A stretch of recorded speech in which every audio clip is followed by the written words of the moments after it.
Nick, do you remember when the Minneapolis protests were going on and Trump ordered that the National Guard start using a thunder gun on the protesters? I vaguely remember this. I don't know what the thunder gun was. It's called the Voice of God.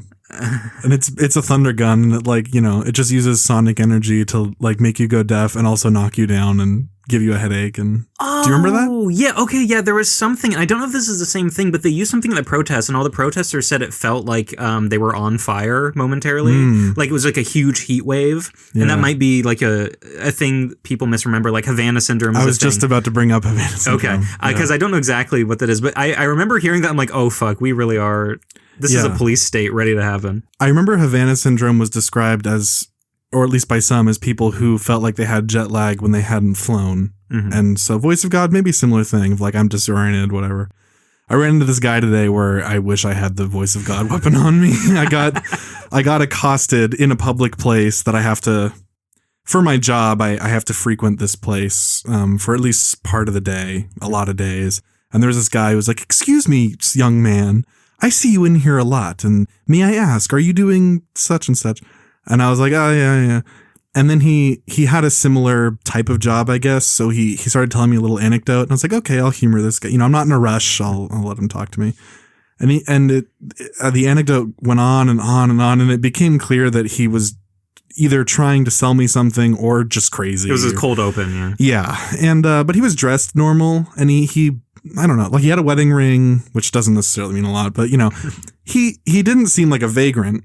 So I was like, okay, I'm not quite ready to just be like, fuck off, weirdo, and walk around him. He was also kind of between me and the exit. So I was like, okay, it's going to be really awkward if I just walk past him, you know? And he mentioned his kids. He mentioned his sons over and over and over again. And he mentioned service and training.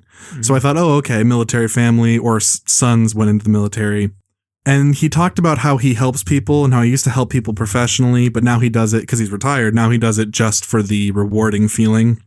And it became clear that these sons are not his kids, but like just he has some kind of Owen Benjamin type club or something. Oh, okay. I don't know if you know about the Bears. I don't know about this, but the idea, if what you're getting across to me is coming out right, he just has like young men under his wing that he's training. Yeah, and although not like in a revolutionary paramilitary way. That's a good, at least. I don't think. I hope not. I think it's some kind of gay cult. I don't know. It's better, I guess. It had a weird, like he had very Flanders vibes, not religiously. He just psychotically nice type vibe. But nothing he said really made sense or seemed connected. And it's like, why are you interested in me? And he asked me near the end, like when I made it clear that I was like gonna be I did everything I could non-verbally to signal like I need to get going. And so then he didn't take the hint. So then I was just like, yeah, I'm on the clock. I have to get sorry. And he was like, well, I want to say that this was he used the word divine. Again, not even religiously. He was just like, he's like, well, this was a divine thing, me running into you and us sharing a lot in common. And I would like you to meet my kids and give them some guidance if you can. And you know, it reminded me, you know how people's scalping tickets will be like, hey, do you know where to buy tickets? Or someone selling drugs will say, do you know where to buy drugs? Oh, kind of like a soft thing. Yeah, because then I'm not offering, you know, I'm asking you, but it's because it was a thing where it's like, well, why would you think I can give your like military sons advice? You know, why do you think I could guide them? And it's like, because, you know what I mean? He was definitely trying to rape you. Yeah. Or something. It was something. It was strange. Do you think that this was like a undercover agent sent because they heard the podcast and they found you in public and they're just like, hey, do you have any opinions you could maybe teach my children?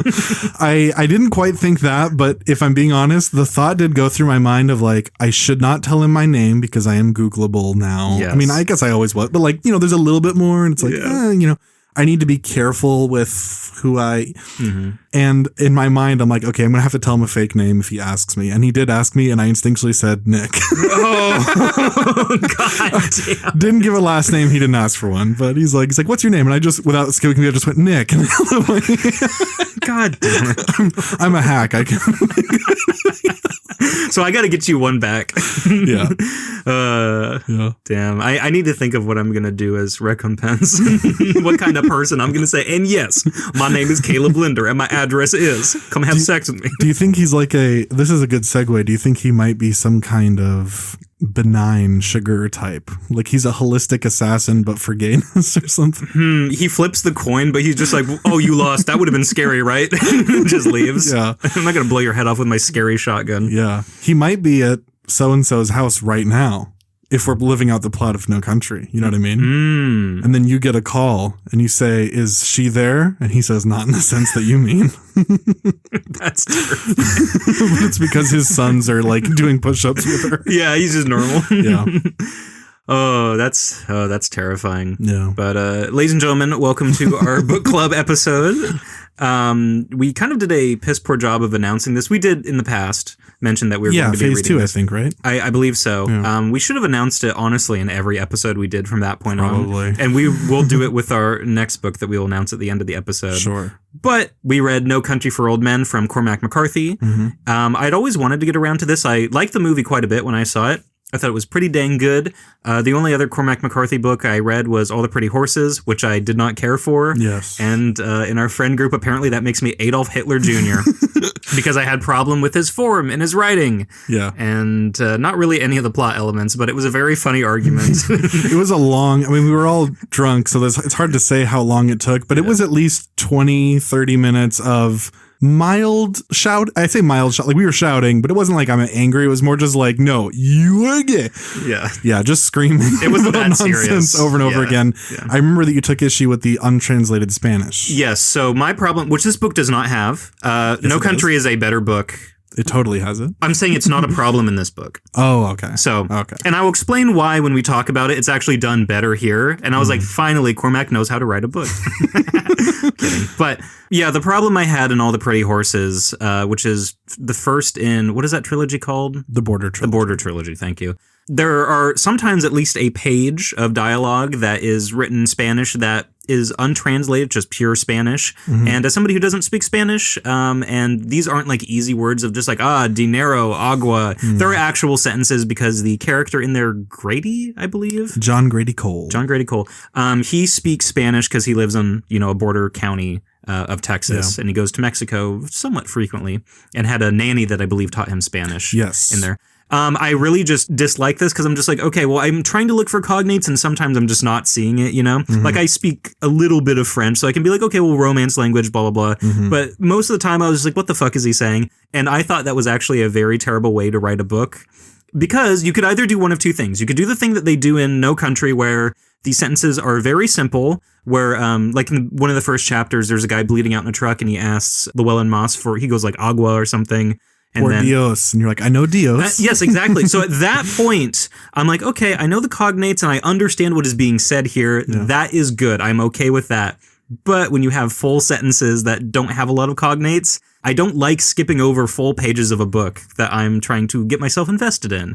And that was my argument. And you and our other friend, who I don't know if I want to name, but he knows who he is, basically got called you about it. Yeah, you did say that.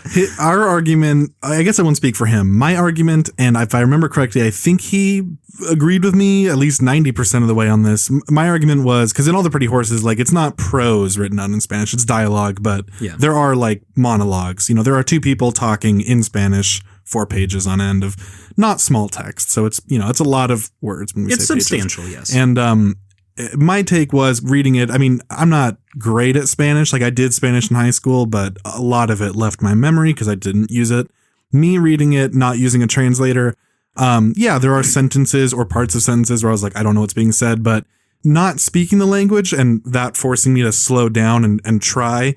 It was difficult. But then as it went on, I realized I actually not only just remembered more than I realized I remembered because it's like you're using the muscle. It's like solving any like Zodiac puzzle or something where it's like, okay, okay, how many words start with 2 T's? Not many, so that can't be, you know what I mean? Like, you get what I'm saying? I forget what that's called, that system where you have symbols that cryptology? Correlate to a... Is that what it's... I don't know. Like figuring out like the Zodiac killer stuff of like what that meant. I think that's like cryptography or something. Okay. So the way they solved that is, a lot of words start with a consonant. So they go, okay, so these must be the consonants. When I'm reading the book in Spanish, I'm going, okay, I know these. I know 10% of the words. I think I know 25%. Mm-hmm. I have a decent guess at a lot of them because, maybe similar roots or maybe context. And then, like I said, it slowed me down. I had to reread certain sentences. But I was able to get through it. So our argument was basically like, Nick, you're dumb because you didn't try. And you're like, I tried. And I don't remember if he took the same language. Do you know what he did in high school? Yes, our friend took the exact same language I did, which is French. Okay, so maybe that's why we ganged up, because he was like, well, I didn't take Spanish in high school and I figured it out, And I was like, well, I took Spanish, but I didn't pay attention. Because there was a hot girl in my class. Oh, really? Yeah. Really? Yeah. There were a couple hot girls in my French class, too. We got to know each other. Oh. Yeah. Very. Community college Spanish. So. Oh, okay. Because I did Running Start. So okay. That makes I could do all my Spanish in 1 year. So. Okay. Mine was all high school because I was just like, I did some like early prereq credit so I could just do a shit ton of electives, like math and some other shit that carried over. So I was just like, fuck, I'm just doing French. And that was the only class besides like art, because I was good at art, that I'd like actually tried in and like really cared about, like I would get decent grades and other stuff. But I believe there is just a difference in experience here where it's like you understood Spanish more than I did. That's just a pure fact. So you were like, okay, this is a puzzle for me. For me, it would be the equivalent of like, what's a language we both like? The same level. Mandarin. Like if it was just pure like or like Japanese, like the kanji or something, like the really hard ones where I'm just like, what the fuck is a chicken scratch? Yeah. And it was just written out. That's a little bit different than a language written in the Latin alphabet. Mm-hmm. But I found that just completely annoying. If it was one thing and it was like short, I'd be like, okay, whatever. But it happens several times, not a lot. In All the Pretty Horses? Yes. Oh yeah, definitely. Yeah, and that was that was one thing where it's like the book I was kind of not super engaged with at the beginning. I liked it more as it went on, but that really kind of soured me. And I know you guys were also joshing around, but it was like to have two people be like, actually, you are was so frustrating. Do you remember the Clone Wars argument? Oh yeah, so yeah. Oh, go ahead. So the gist of it was that there was this Clone Wars cartoon, and it's not the one with Ahsoka, but the one before that by 2D animation. 2D animation by Gennady Tartakovsky, I believe is his name. That's a crazy pull if that's correct. He's like a pretty prolific animator. He had a show called Primal a couple years ago about cavemen, but he did this, and we had an argument where you said it was like a series, but I said, no, it's actually a movie. Actually, no, it's the other way around. No. Yes, it was. Because you looked it up on IMDb and you said, this is a TV series. See, it says it has this many episodes. And I said, no, Nick, I'm telling you, it's 2 movies. Because I owned as a kid, we had and we don't have it anymore and I can't find it in here and it's expensive on Amazon, but there's volume 1 and volume 2 of the Clone Wars. And it bridges episode 2, Attack of the Clones, to episode 3, Revenge of the Sith. And volume 1 is a story involving Anakin looking like he does in Attack of the Clones, going after Asajj Ventress, the albino scary lady. The bald bitch with 2 lightsabers that are curved. And it's pretty good. And volume 2 was my favorite, which takes you up to the point where the battle over Coruscant, as Jake Lloyd said, happens, and the kidnap of Palpatine. These were made as basically as movies with the intention of chopping them up into episodes. And when you watch when you watch it as a quote unquote show, it's just it's just a scene, and then it has opening credits and ending credits. It's 2 minutes, I think it's about 5. Yeah. I mean, I could be wrong. It's like you wouldn't be cheated. You could watch it and think it is a serialized thing, but really they just cut scenes. And they went, that scene is now an episode. And it's not. Because when you watch it as a movie, it's obviously a movie. It has a structure of a movie with a score and a continuous story where things escalate and A story, B story, and all that shit. That's how it happened. Okay. So I don't remember. I remember this argument, but I don't remember enough about what side I was on and I think we're both getting some details wrong, but stick to your guns. What details are wrong? We can't spend too much time on this because we're going to scream at each other. We have to settle this. What do you think is wrong? You said, fuck, what did you say? You said one thing I was going to bring up, but I'm drinking right now. Asajj Ventress? No. Palpatine, Coruscant, Volume 1 and 2, series. It left my mind. It's a cool one where General Grievous is like fucking up the clones the entire time, and he's really scary. Yeah, the opening scene of Volume 2. Yeah. But basically argument boiled down to is like one person was just like, oh, it's movie. No, it's series, and it's like presented whatever. And I really don't want to spend too much time on this because I don't remember all the specifics. So I can't. Because you're wrong. So no, you're actually the most wrong though. No, I'm actually correct. And that was the same night as the reason I bring it up is it was the same interaction, and it was like an hour and a half later or whatever. And while it was happening, was just like, I'm gonna go to bed. And he just like left. I had it on the TV and you were holding your phone and we were both just pointing at our different screens going, no, it's right. Screaming at each other. Anyway. It was really funny that was the screaming argument, but all the pretty horses were just like, you're gay, dude, you're gay. Yeah. Well, to be fair, the Clone Wars one was more even. You and, you said his name just now, so. We can bleep it. Yeah, it's fine. Yeah, our friend, took your side in the Pretty Horses one, and the Clone Wars like, I do not give a fucking shit about this. Like, you guys are gay. Like, you suck. Yeah. To go back to Cormac McCarthy and the language barrier thing, there are multiple things about Cormac's style that are potentially alienating to people and potentially forcing the reader to stop, slow down, go back and reread. One of them is the actual language, when there is Spanish. I mean, he wrote 5 books in a row that have this untranslated Spanish: Blood Meridian, The Border Trilogy, and No Country. And outside of the Spanish, also, his style did change. It's not really worth breaking it down in like a painstaking level of detail, but consistent across almost all of his books is that he doesn't use quotation marks. He uses very sparse punctuation. And also there's certain punctuation that he will never use. One of my favorite Cormac quotes is that he said that semicolons are idiotic. I kind of agree with that. People use them incorrectly a ton of the time. Yeah. And when I read that quote, I'm like, okay, I get what he's saying, but also they're not idiotic because there is a right way to use them. And then as time goes on, I thought about it. And I'm like, no, he's actually right. Use a comma or a colon or a period or an em dash.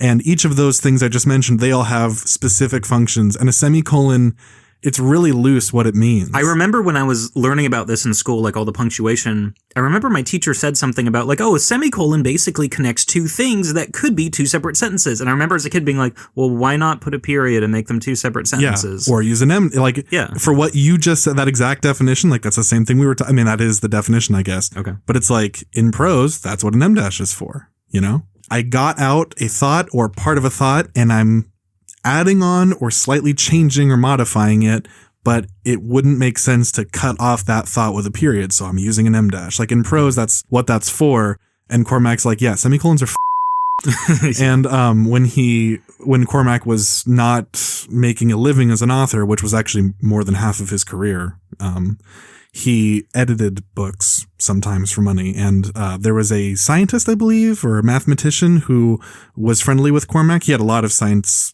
A lot of his friends were not people in the arts or literature. He's like, I don't want to talk to authors. Yeah, underage girls. Yeah, of course. And one of them was gave him his book when it was, just manuscript. And he's like, hey, can you go through and give me some feedback on just cleaning up the language just so that it reads a little better, because you obviously know how to write sentences.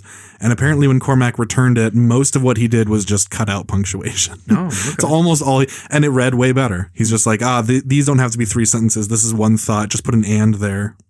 Yeah, I agree, because this is the part of the book that I liked the least, or I should say I had the most problem with. There are several scenes where in most, I don't even want to say most, but a ton of books, you would have like 3 people talking and they'd be like, person A said B, relayed, whatever.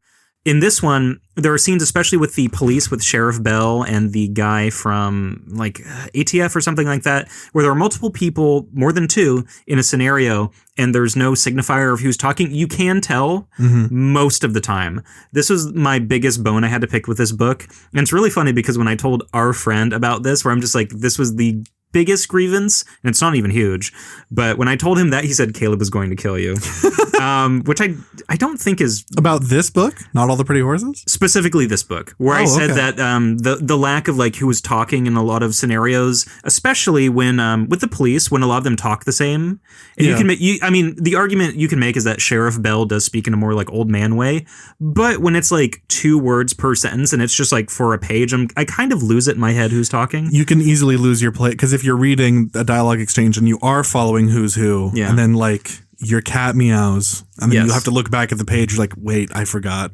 Exactly. And this is my thought process is that I'm okay with somebody having a style that is very unique that I have to like slow down for. I don't like it when I have to reread a segment because I don't know who is saying what. The lack of clarity is what irked me in these. I didn't hate it, but that was the thing where I said, maybe you should signify at certain moments in there who's saying what. Yeah. Because if I can read it like at the same pace that I usually am, that is fine with me. But if I have to reread because you wrote it poorly, that's what I don't like.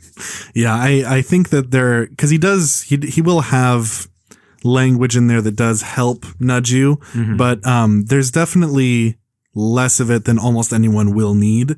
And I would rather have too little of it than too much of it, because it gets really annoying when every line of dialogue is he said, she said. Yeah, it's repetitive. Or you can tell the author is adding action because they don't want to write he said again, so they write as he put the thing, and you're like, you didn't need that. So I'd rather have too little of it, because I don't mind going back. I mean, like I mind it in the moment, but it's like, it just doesn't bug me that much. But no, that doesn't make me want to kill you for that. I think that's actually one of the grievances that most people would have with it. That's like the top or maybe second to the top thing that most people would probably dislike. That and the quotation marks. It's just like, the way he writes dialogue, the 2 things you're expecting to help you understand it, he doesn't do. Quotations I'm okay with because I understand like what is an actual just like exposition compared to dialogue. I can just, I have at least room temperature IQ. I can be like, okay, well that's words. That's not just, him describing the scene or like one of the like dozen motels that they go to in here. As someone who's read almost everything he's written at least once, there's almost no time you start reading a new paragraph indentation and it's dialogue, but you thought you were reading prose and then realized someone was talking.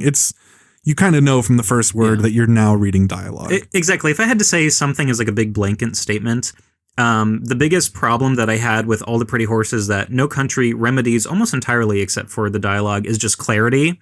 I want a book to be clear, even if it has a crazy style. I just want it to be clear at all times where I don't have to reread. Yeah. And that was my biggest thing that I'm happy was remedied for the most part in this. Yeah. He also stopped doing that with his last couple of works. After No Country, he only wrote a few more books, but then he actually used, unless I'm being completely crazy, I feel like I started seeing quotation marks in The Passenger. I don't remember, but that was the start of the downfall. He changed. Yeah, that was the dementia. He did write them a year before he died. Yeah. There was a long dry spell. And in The Road, which only came out a year after No Country, the commas start appearing. I mean, there's commas in No Country, but very spare. And so maybe it was senility, or maybe it was just his edges naturally softening, and him being like, I don't need to intentionally write my book in the most like arms crossed fuck you attitude that he seemed to have. Not that he comes off like a bitter guy. In fact, he actually seems very, just calm and quiet, and people can interpret that as like McCarthy's standoffish. And it's like, well, everyone who knew him said he was a nice, normal guy. He was kind of a recluse, wasn't he? Yeah. He only did a few interviews ever. And when he did, his answers are extremely brief. He will get a little bit more emphatic if the reply requires it, but there are a lot of questions that will be answered with just a yes or no if that's all that serves. So it's kind of like, I will use exactly what's needed and absolutely nothing more, which I like that. Some might call that like fascism or just a very like impersonal kind of thing, but I appreciate that. I love clarity. I love this quote that I can't remember now where I heard it. It was somebody talking about McCarthy, and they said that they appreciate maximalism without bloat. And Cormac McCarthy's books, I think, achieve that, where they're not technically that long. They're not that much longer than most novels. At least, I mean, he's written some long ones, but they feel like they have a much wider scope than a lot of books that are that same length, or even have another 20% or something added to it. Sure. I felt like the story, because I'd seen the movie before I read the book, a lot of the reasoning for why a lot of the evil, quote unquote, characters like Anton Chigurh and the people that he is, I don't want to say on the side of, but maybe, more adjacent to. Mm-hmm. There are moments in the book that I liked that gave you an insight into who was really pulling the strings, why he had a reason to be there, why he gave a shit at all. Mm-hmm. And the movie is very... Not that I want to compare the two because, sometimes adaptations are 100%. The movie is a good adaptation. Mm-hmm. But there's a line in the book that specifically says, like, oh, such and such company. And it's really like one or two lines. And I say, okay, so this is the reason why he even cares about anything in the first place. Yeah. Meanwhile, in the movie, there is a character that they add to the movie who does not exist in the book, who explicitly says, oh, this is why such and such happened. Yeah. And I might as well say this now. One joke that we had in our friend group with the same friend is I always said that the Coen brothers kind of sucked. Now, I like Fargo. No Country is really great. But I watched Blood Simple and I said this kind of fucking sucks dick. I agree. I don't like Blood Simple. Thank And God. Our friends really, I don't remember if they had seen it already, but when we watched it in college in a class, I remember that they were both like, "Oh, that was great." And I don't hate it, but to me it's like the Guitar movie from Robert Rodriguez or Clerks. It's like, yeah, it's neat to see what an auteur did with no money their first time out, but I don't go back to it for entertainment outside of the one scene with the bullet holes. Okay. That we all, that's like the best filmmaking. Okay. There are cool sequences and there are other things I've seen. People don't really like this movie, but like Hail Caesar was fucking terrible. I thought that too. And then I rewatched it. It's okay. Okay.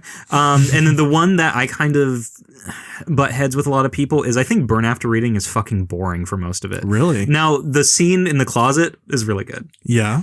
That's really good, but I don't really care for Frances McDormand's character. Brad Pitt is okay.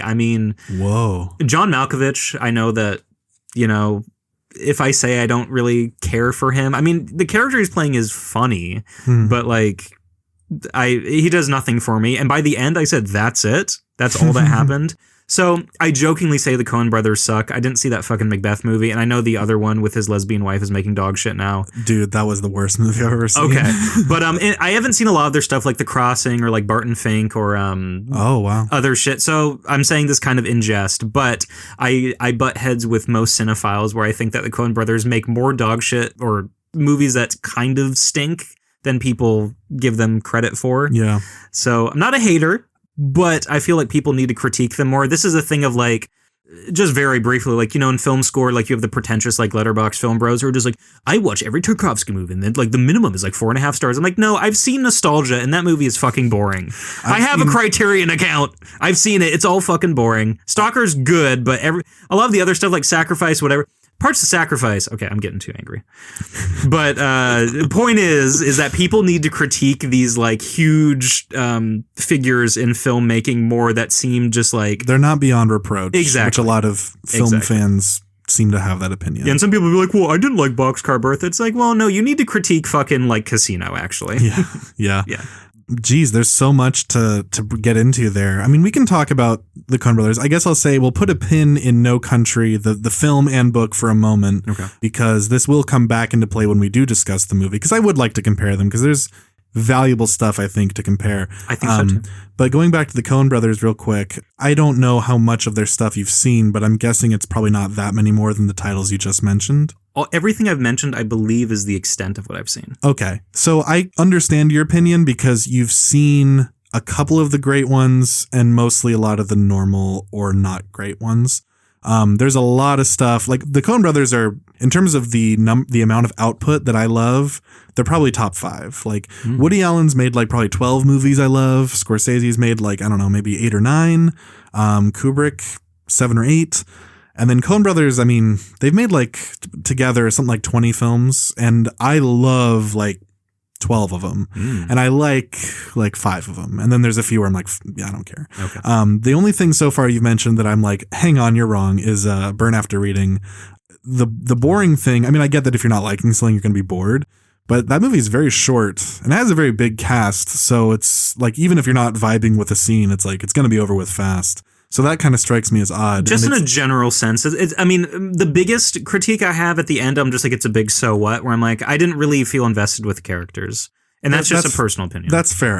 Yeah, I'm not, I mean, when I say you're wrong, I'm kidding. I mean, it's your opinion. You're not going to beat me. I'm not like you're incorrect for. Yeah. I think. I don't want to forget this. This is actually related. Also, this is a tangent within a tangent within a tangent. Okay. But I will remember how to get myself out of this. When you mentioned the thing about Chris said that I would want to kill you when you mentioned the thing, that's not the first time now where you've said some opinion to him and he's like, "Oh, Kale will murder you." And it makes me feel sad because I feel like I've given him the impression that I am like an extremely like possessive of my favorite things, like angry, smug douchebag. And maybe that's my fault for acting that way, but I am kidding when I like with the Clone Wars fight or the All the Pretty Horses fight, like I'm not actually mad. You know what I mean? Like neither am I. Or I'm it's just like whatever. if you don't like Burn After Reading, it's like I don't lose anything. Like I don't care, you know? Yeah, you won't die on the hill that Burn After Reading is like Kino.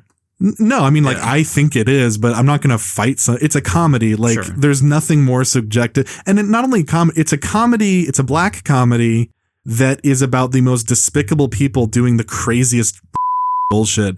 If there's anything that I can't expect people to just like, it's going to be that type of thing, you know? That is, not that people hate that type of movie, but that is one of the more, like, subjective styles to operate in. So it's like, you know.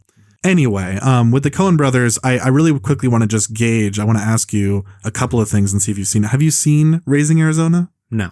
You'd probably like it. You might have issues with it with the way the plot progresses because it is very Looney Tunes. But it's, you know, as far as their serious movies go, you said you haven't seen Miller's Crossing? I have not. You called it The Crossing, by the way, which is one of Cormac's books, the second in the Border trilogy. Fucking, yeah. So, you know. You said Barton Fink you haven't. Those are both fantastic movies. Miller's Crossing is like, I know you'll like it. It's incredible. Barton Fink is, sorry, go ahead. Well, I was just going to say, the one thing that I know about Miller's Crossing is that it's Nick Mullen's favorite Coen Brothers movie. Really? I don't know how I know that, but I remember hearing that where he's like, that's the best one. And I remember telling our friend, the same friend, and he's just like, he's a fucking I understand a little. I mean, I don't know a ton about Nick Mullen and his psychology, but from what I can understand about him, I can sort of see him loving Miller's Crossing because it is not an emotional movie at all. It is, and the main character is like just a shell. He's a very like Bateman type, like there is nothing there. And Mullen is very autistic himself. Yeah, so I can see someone like him relating to that maybe, or just being like, this movie doesn't have any of that sappy bullshit because there's just no feelings in it. Okay. But it's an incredible plot. It's a really brilliant story. Anyway, you haven't seen Barton Fink, you should watch it. It's really good in my opinion. I mean, in my opinion, it's great. I think you will probably find it good. It has a lot of moments that I know you'll laugh at. It has good, if you appreciate the humor in Fargo, it's not the same humor, but Barton Fink has that Coen, that like sweet spot of you're disturbed, but it's still funny. Achieving those two things evenly, I guess. It also notably changed the Cannes Film Festival. Do you know about this? I don't know about this. So Joel Coen, because the Coen brothers weren't credited together as director on any of their movies until No Country, and then everything after that, because the DGA had rules that you couldn't have two directors credited for the same film unless it was a How the West Was Won type thing where you have technically a series of films made by different directors that are then stitched together. So that's why the Daniels can do what they do. Yes. With everything everywhere. Yes. Okay. So Ethan Coen was only credited as producer and Joel Coen is credited as director. If you watch any Coen Brothers movie from before 2007, you'll see it just says directed by Joel, produced by Ethan. Okay. So that's the way they kind of split the credits. Like if Joel, the older brother, is going to take director, then I'll get the sole producer, even though they technically did both for both. Yeah. Joel Coen has won 3 Best Director awards at Cannes Film Festival. No one else has done that. That's crazy. And the first of them, and it was for Barton Fink, Fargo, and The Man Who Wasn't There. When Barton Fink went to the Cannes Film Festival, it won Best Director, Best Actor for John Turturro, and the Palme d'Or. And the board, I guess, of the Cannes Film Festival was like, okay, we're going to institute a rule. I'm not drinking, Nick is, but I sound drunker. Where no film can win more than 2 awards because it was very boring. With like, and the next big award, still Barton Fink. Because I remember, because this year Fjord won, and that was also extremely controversial because Kristen Mungiu, this was his second win because he had won for like 4 months, 3 weeks, 2 days. Yeah. And everybody's like, oh, what the fuck? And I remember hearing something where it's like, oh, they can't win for more than 2 awards. And I was like, well, that seems kind of like just in a purely like objective sense that if your movie is like generationally fantastic, but you can only win 2 awards because of some like, I don't know, restriction that's like arbitrary, in my opinion. I didn't know that's what caused it though. That's a different thing. I think that's people just being mad. You can still win. You can win 20 awards over the course of your career. It's that for a single film, that's what no film can win. So if Fjord won 2 awards, and not that it did, but if it did, and 4 Months also won like 2 awards that year, no rules are broken. Like you can win multiple Palme d'Ors. It's just that, yeah. Did Fjord win a second thing? No, they only won Palme d'Or, but it was one of those things where everybody's just like, it's kind of like Wild at Heart, because that won the Palme d'Or. Yeah. And I believe it was 1990. Fact check me. You're right. Oh, thank God. It's rubbing off on me, your skill. But that was a thing where people at the festival are just like, what the fuck? I cannot believe that this is winning. Because like Fjord was not even top 5 for a lot of people. And I don't want to talk about Fjord too much, but it's really funny that a lot of stuff that isn't just easy for people to consume, when it wins the Palme d'Or, people treat it like it's like French 9/11. Yeah, people do that with a lot of, they do that with the Pulitzer Prize and the National Book Award, getting back to literature also, where it's like every time the winner's announced, it's either this thing of like, yes, literature is saved, or it's like, oh my God, it's over. The Pulitzer board is MAGA now. And it's like, well, maybe they just liked this book. It's really... I do want to say one thing about Fjord, because you mentioned the thing about how it wasn't top 5 for a lot of people on a previous conversation we had. And I looked at the movies that were in competition at Cannes this year. It has the highest reviews of all of them. Oh, really? It has a 7.9 or an 8 on IMDb. And the next highest reviewed film was, I think, Paweł Pawlikowski's movie, Fatherland, which I think is like a 7-8 or whatever. So it's not like it was... I mean, there have been movies that, like when Tree of Life played at the Cannes Film Festival, when it ended, there were people yelling Palme d'Or, but there were a lot of boos. I mean, every movie, there are masterpieces that have gotten boos, But when that was announced, people were like, excuse me? I mean, I like the movie, but it's like, okay, A Separation came out this year, buddy. Exactly. And people also act like the applause means anything, because sometimes it does, because Sentimental Value got like a crazy long one. It was like top 3 ever. And then also Emilia Perez got like 9 minutes. And it's like, go fuck yourself. Yeah, so that doesn't mean anything. Yeah, Fjord, I mean, Fjord is a good movie from what I've heard from people, but like I said, there's like an element of it, and I don't want to like say too much from what I've heard, because I don't know spoilers, but basically you have to empathize with people that you might find abhorrent for an injustice that is committed against them. And so every movie that goes to Cannes, exactly. Like what's the? But Fatherland was a big one. Club Kid, which apparently started like a huge bidding war, and the guy I think it was like $10 million to get the rights to distribution, which is cool. I'll definitely see Club Kid. It seems cool. All of a Sudden, which is Ryusuke Hamaguchi's new movie. Minotaur, which is by this Russian director who like fled Russia, and it's a retelling of a Claude Charbot French movie. And if I say the title, it will be a spoiler for what it is, which is hilarious. But anyway, there are like several that people like really loved ahead of Fjord, and they're just like, yeah, this one's pretty good. And then that one, and I kind of wonder if it's because Park Chan-wook was the head of the board, whatever you call it, for Cannes this year, which is the jury. Thank you, which is amazing because he got super snubbed last year. And then I wonder if it's just because Fjord is a very, from what I hear, conservative-minded movie. Not that it's made by Angel Studios or like Daily Wire Productions, but they would definitely identify with that more than somebody who watches Hassan Piker. I'll put it that way. Oh, so a movie made you empathize with half of people. Yeah. That's crazy. Like, okay, get over it. I don't know anything about Fjord yet, and I know it's about people being victimized, but I don't know anything, and I don't want to. I just want to watch it. So I'm very excited to see what it is. I have a feeling like it's, whether I like it or not, I have a feeling it's going to be a normal movie that just absolute fucking idiots just flipped out about for no reason. Oh, for sure. I mean, that happens every year. I mean, you had people, well, this is different, but it's like people always walk out of Cannes movies and like start this huge stink. Like Irreversible had that famous thing where a guy comes out and he's like, a woman is raped for 10 minutes. It's like a really famous rant. Yeah. A guy at this Cannes this year, one of the people working it like recreated that rant for him, and that was a funny little moment, like when the guy's parking cars. But yeah, it's really funny that a lot of people take offense to all these movies. Like even when Emilia Perez, got a lot of flowers at Cannes, I forget what awards it won, if any. All of the main cast shared the Best Actress award. Okay, I mean, here's the thing: you are in control of your emotions just because a movie that you don't like won a fucking award at a French film festival, and I know Cannes is pretty big, but you need to be in control of your own life. You can't just start this huge baby rage over a movie that you don't like winning an award. And if the baby rage happens, handle it like David Lynch and not like Tarantino. Because when Pulp Fiction won the Palme d'Or, there was booing, and Tarantino just put up his middle finger and he's, fuck you. And when David Lynch got booed, he just stood there and smiled and just waved. He's like, hello. Because, I mean, here's the thing. If we made, like, you know, our Yobma movie or whatever, and it won, like, the Palme d'Or or something, and half the people were fucking, like, screaming, like, I'm going to kill you, but the other half were, like, applauding, like, yeah, this is fucking real shit, that would be the happiest moment of my entire life. That would be better. Of course. That would be better than unanimous applause, in my opinion. Yeah. Even if everyone was booing you, even if you didn't win any award, if your movie played at Cannes and people were like, this sucks and you're getting death threats, I wouldn't be able to help myself from giggling and going, oh my God, I made a movie that got a reaction at Cannes. Yeah, I'm a little stinker. I love causing turmoil. Yeah. I don't know. I mean, but even if it was out of competition or something, but people were just like, yo, if it was like mixed, but like in a way where it wasn't just like mid, but it was like, this is the worst thing I've ever seen, or this is like, you know, the second coming of Christ or whatever, or the third coming.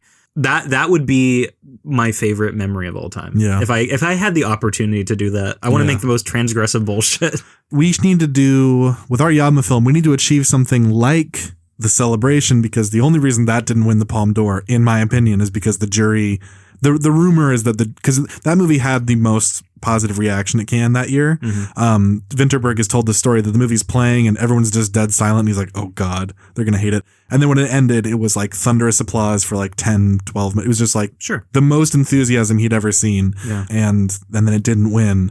And the rumor is that the jury was like, we are not going to give it to a fucking video movie. Yeah. And it's like, well, if it was the best movie, then whatever. Yeah, maybe make something interesting, you fucking boring losers. Like Barton Fink, which is very interesting and has... it has a lot of great subtext. We should do an episode. I want you to watch it and we can really break it down and debate what it means, because there's a lot of symbolism that's very cool in it. Okay, we'll go halvesies, because there's a movie that I want you to see that's a what can I say that will entice the audience? It's a Willie Nelson movie that has 100% on Rotten Tomatoes. Okay. That I want you to see desperately, that I think you'll not agree with the score, but you'll say, whoa. Thief 2, but it's like Heat 2 where it's a prequel. He's actually pretty good in Thief, which is so funny. Yeah. For what he does. He's good in Thief. He's in it for like 2 minutes, but he rules. Last thing for the Coen brothers, well, I guess a couple things, Coen brothers, to finish it off. You haven't seen Big Lebowski? Oh, yeah. Didn't mention it. Okay, yeah, that is the thing I didn't mention. I talked about it. I'm one of the people that think that movie is insanely overrated. Yeah. I think it is just, I mean, it's fun. When I talked about how like Blood Simple is like, this is like kind of stupid, and the guy in Blood Simple really pisses me off. It's kind of like that other Dutch movie, The Vanishing, where the husband or the main male character is just really just fucking stupid. I'm just like, kind of takes me out of it. Yeah. Big Lebowski is one of those things where I go, yeah. But then everybody treats it like 2001. 2001, yeah. For the record, I also think is slightly overrated, but like technically impressive. Sure. But in terms of enjoyment, I'm like, yeah.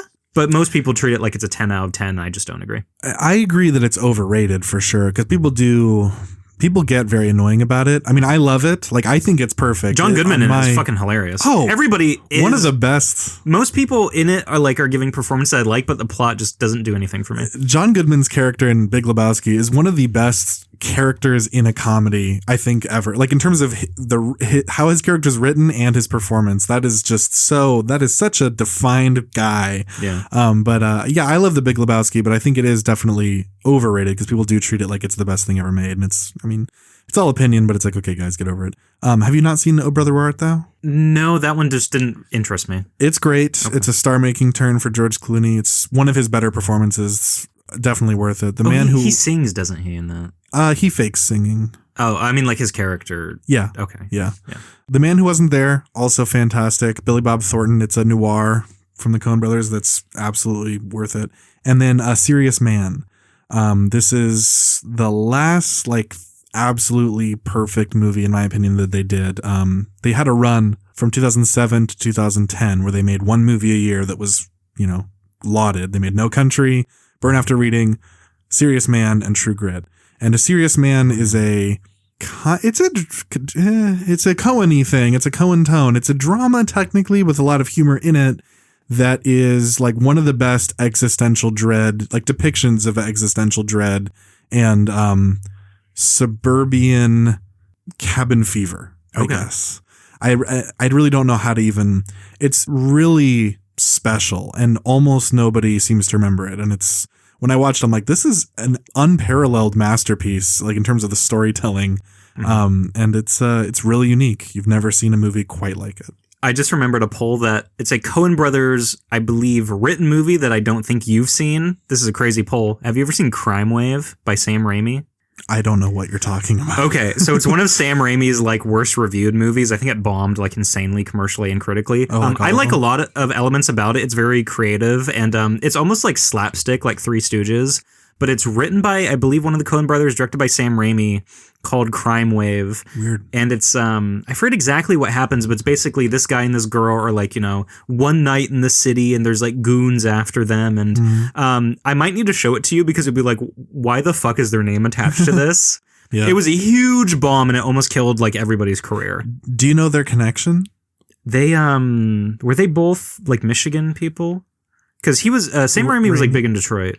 I don't remember where the Coen brothers are from. I believe it's the Midwest, maybe Iowa. I really don't remember where they're from, but they stole Sam Raimi's cinematographer, not Barry Levinson. I forget his name. Now he's a director. He directed like the Men in Black movies and, Addams Family and stuff like that. And Barry Sonnenfeld, that's his name. Okay. He was a DP for like pornos. Oh, really? And Sam Raimi was like, "You're gonna shoot my picture." Nothing against that, by the way. I actually almost considered doing that at one point, but that's a story for another day. Oh, really? Yeah. Yeah, and I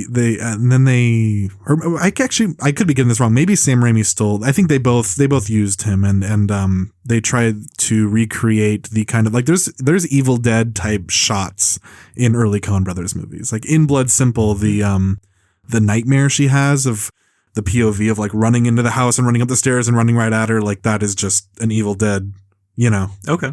So yeah, they have like Sam Raimi has a cameo in Miller's Crossing as a guy who gets fucking obliterated. That's right. Yeah.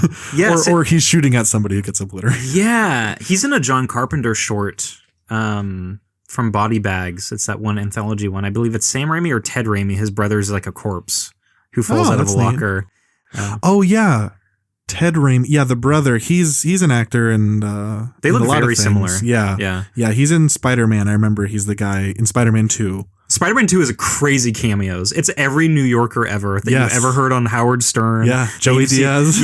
Breakfast. Like, I mean, people who'd be on Breakfast, whatever. That is a crazy, just like pull. Like he really made maybe the best like New York movie. Yeah, in my opinion. Yeah. Fuck Taxi Driver. Fuck anything from Scorsese or Woody Allen. That is the New York movie. Real shit. Yeah. That was the last thing I had to say about Coen Brothers, by the way. So we can talk about the book now. Remember in Inception where in order to get out of the dream you need a kick, which means like falling off a building or into a bathtub. They call that the kick. Yeah. Here is the kick to get from the third level of tangents back to the second. You said that you have a joke of saying the Coen brothers suck based on, not loving the things you mentioned.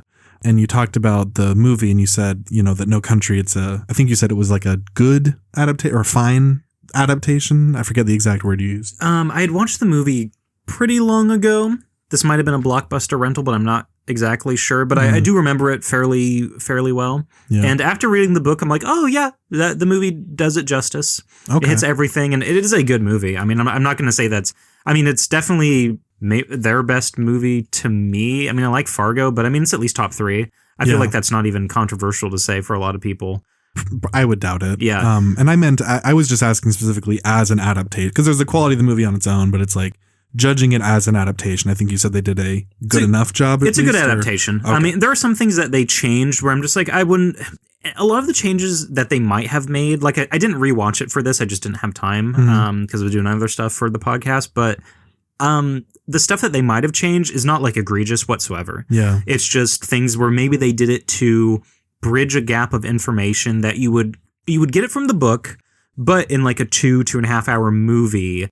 it would be easier to have one character be the exposition. They do this in a lot of adaptations of just like, this character is created for exposition, or like the Bourne trilogy did this too, of just like having a character being like, hey, Jason Bourne, blah, blah, blah. Meanwhile, in the book, you learn this organically. Yeah. That is completely fine because these are two separate mediums. I understand why it has to happen, but in No Country specifically, the movie, I don't recall there besides like one character being there just to tell things that are happening that you makes sense to be in the movie. When you mentioned it originally, and this listener, this might have gotten cut or bleeped or whatever, so for context, when you mentioned the thing about the character they added in order to get information across that you get a different way in the book, I think that is an example of how they adapted this book like perfectly. Because when you watch for me, having seen the movie first, as most people, it's just so popular. Sure. I mean, it won Best Picture. It's a huge landmark in like American media of this millennium, Yeah. Chigurh is like one of the more iconic. He's one of the more iconic villains of film in this time. In like every single reel I see now, he is like a Giga Chad next to like Ryan Gosling in Drive. Yeah. Next to like Patrick Bateman in American Psycho. I mean, Javier Bardem is fantastic in the movie. Oh, yeah. And he does the character justice from the book, too. I mean, it's pretty faithful. Although, and this isn't anything against him, the one thing that I thought was really interesting is they never explicitly say in the book that Anton Chigurh is like Latino or anything. And I know Javier Bardem is, and some actors just have to be some race, That's how humans are. I found it interesting because in the book, he speaks Spanish at one point, like it says he's speaking Spanish to a maid, I believe, at a motel, if I remember correctly. I do find it interesting that they went in the path of just having like a Latino actor. Yeah, and, they changed him to make him look unplaceable, because he's, in the movie, every actor has makeup on, but he specifically had like lightening, a makeup with a lightening effect. They made him up to look less brown than he is. Yeah. So when you look at him, he's a white person's skin tone and Javier Bardem just has like very unique features anyway. So he has this kind of odd look about him, and the hair that he has in the movie of that weird bowl cut contrasts so much with his face that you're like, you'd look at him and you'd think he must be like some kind of like Russian Algerian monkey man. Yeah. Like kind of like weird. Like, and that helps the mystique of Chigurh, because when you look at him, like he looks odd and wrong and everything. He's definitely not anonymous. Yeah. Like it's not a helpful look for a hitman or for a wandering holistic assassin or whatever I described him as before. But I don't know. It just, when you watch the movie, to me, it's just, it's not like a flaw. It's actually like a charm that the villain is so ridiculous looking. But his actions and Bardem's performance are like just so in concert that it really is like one of the more unsettling villains just in film history. He's great. Especially in the modern era. I mean, like for me, it's like him and Hans Landa. And there's and Heath Ledger's Joker. And that's also, mentioning those three, this isn't why. Those three movies all did come out 1 year apart, and they all won the Oscar for Best Supporting Actor. I was about to say, this is a very like 2000s, 2010s almost. Yeah. It's just a strange thing that like three of the better villain performances ever happen just bang, bang, bang. But it really is. And in the book, I was surprised to learn the first time I read it how Chigurh is just not described. You only learn his hair color and his eye color. Yes, and they do actually say that I believe it's Wells who Woody Harrelson plays, if I'm remembering correctly, in the film. Yeah. He says once that Chigurh is like unplaceable, like nobody knows where he's from. So they do mention that, but beyond that, all of the character description you get is from him doing stuff to himself, like if he has an injury or if he's like driving down the road, or there's very little flavor text of like a descriptive nature of what he is wearing or looks like, which I think was actually pretty good. Like a good choice from Cormac McCarthy, because you want this guy to be like as blank slate as possible of just like, who is this guy? Forces you to imagine. His actions tell you a lot. There is, and going back to the adaptation, there is a very significant change from the book to the film, because this is the movie No Country for Old Men is extremely faithful, especially as far as movie adaptations go. Sure. It is almost the exact same plot told in the exact same order of scenes with almost no major changes. And a lot of the dialogue in the movie comes straight out of the book. You know, the movie really is just the book minus a few scenes, and with a lot of the scenes being shorter because it's a movie and you can't have people talk for 10 pages every scene. Yeah. One of the more major changes is that in the film, Shigur's motivation, because if I doubt people listening don't really know anything about this because it's such a famous thing, but if you really don't know anything, there's a case of money. A guy happens upon it. He wants to have it for himself, and this evil, scary guy is hired to find the money and bring it back to the money's owner. In the movie, Shigur's motivation is that he's hired to do a job, and then even at the point where he's not going to get paid anymore, he's still completing the job because he has a code. And in the book, there is a scene near the end where you just explicitly learn that Shigur is not only operating off of his own code, but that he thinks that he's completing the job to earn goodwill with somebody else. Yes. To benefit himself. And I love that the movie left that out because I actually prefer the maddeningly marches to his own beat villain who cannot be, just like Heath Ledger's Joker, he can't be reasoned with, he can't be bought. Shigur can't. And going back to Inglourious Bastards, these are all connected. I didn't plan this analogy. If you remember in Inglourious Bastards, you think that Hans Landa loves being a Nazi, and then at the end, you find out he's an opportunist. He doesn't give a shit about the Jews he doesn't believe in any of it. He's like, I was doing what would get me paid. Mm-hmm. I don't like that in the book, No Country for Old Men, Shigur's character is revealed to be an opportunist, because I think it's way more cool and true to the themes of the book for him to have his code that Bell, Sheriff Bell, who's kind of is, he really is the main character of the book, not the film. He can't understand the new generation, these people who it's not, he's seeing violent acts and people behaving in ways and motivated by things that he is at a loss for understanding, basically. Mm-hmm. Anyway. Yeah, the part that you're talking about in the book, I didn't know if this was in the movie or not, and I didn't think it was because I'm like, I can't really picture Javier Bardem doing this, but he is wearing a suit in the book at a certain point. Yeah. And the idea of Anton Chigurh, like the Javier Anton Chigurh, wearing a suit just broke my brain, where I'm just like, wait. Yeah, exactly. It's one of those things where I'm just like, I cannot picture that because I don't think it's ever existed. Yeah. And I don't feel strongly either way. I just really don't have an opinion on that. The one thing that I think, if I remember, because like I said, I didn't rewatch it, but I remember the movie doing the service to Sheriff Bell's character, who's Tommy Lee Jones. He, like you mentioned, he has this mindset that the new generation, the world is basically going down the gutter, that the world he grew up in doesn't exist anymore. Mm-hmm. The world that his dad and people he idolized, created, lived in, are going to die in, or died in. World is just completely different now. In the book, especially in the last chapter when he talks to a person, which I don't remember being in the movie, but it might have been. The cousin? Ellis? I believe so. That is in the movie. Okay. Although it's short, it's a much shorter scene. Okay. In the book, this is one aspect I didn't really like about it because I felt it was just kind of rambling and just way too on the nose, where Sheriff Bell is just like, man, this world that we live in now is just going down the gutter and everything. And saying that once or twice, or understanding the themes about it. I'm like, okay, but the last chapter really is just man, everything is different now. I'm just I get the idea of what you're saying. It's too repetitive in the book for my taste, where I think it just not sours the message, but it's one of those things of your friend makes a good point and you're like, yeah, okay, I got it. And then he keeps talking for 5 minutes. You're like, we got it. What friend are you talking about? We never make good points. Yeah. No, what I'm trying to say is not to literally be ironic for what I just said. When you're doing a podcast with someone and they just keep saying the same thing. Imagine if you knew people, guys, who talk for 3 hours about bullshit and they made one good point but kept talking for 30 minutes. I have a differing opinion on the ending of the book because I don't want to spoil this, but the plot doesn't go where you're led to believe it will. Not just because of tropes of stories like this, but everything about how the story is told in the book and film tells you that a certain series of events are inevitable.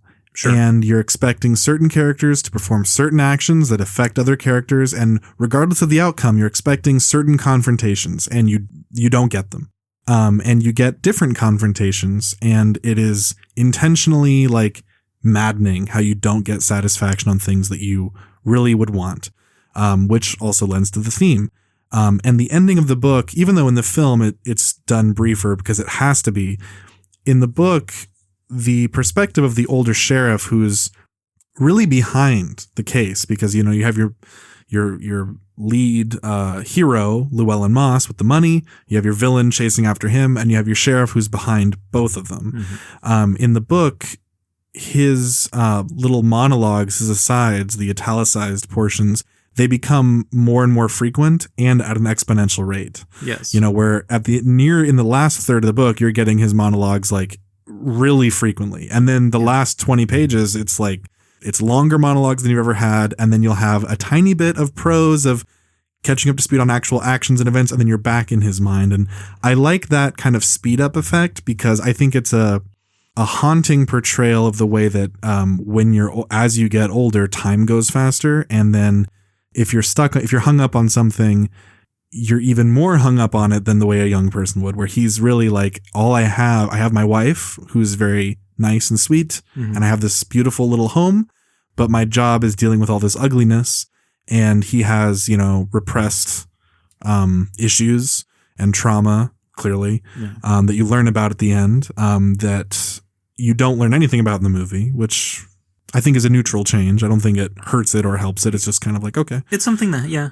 So anyway, the point I'm making is that it's a more emotional, it does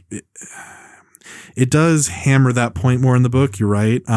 But I think that gives you a little bit of emotionality that the movie just doesn't have. And I love the movie. I mean, it's one of my favorite things. I do love watching a movie that, just, you know, leaves you stunned at the end, and you really feel like you've just seen something. You've seen like the black face of the devil. I don't mean it that way. Hey, yo, where that money at, man?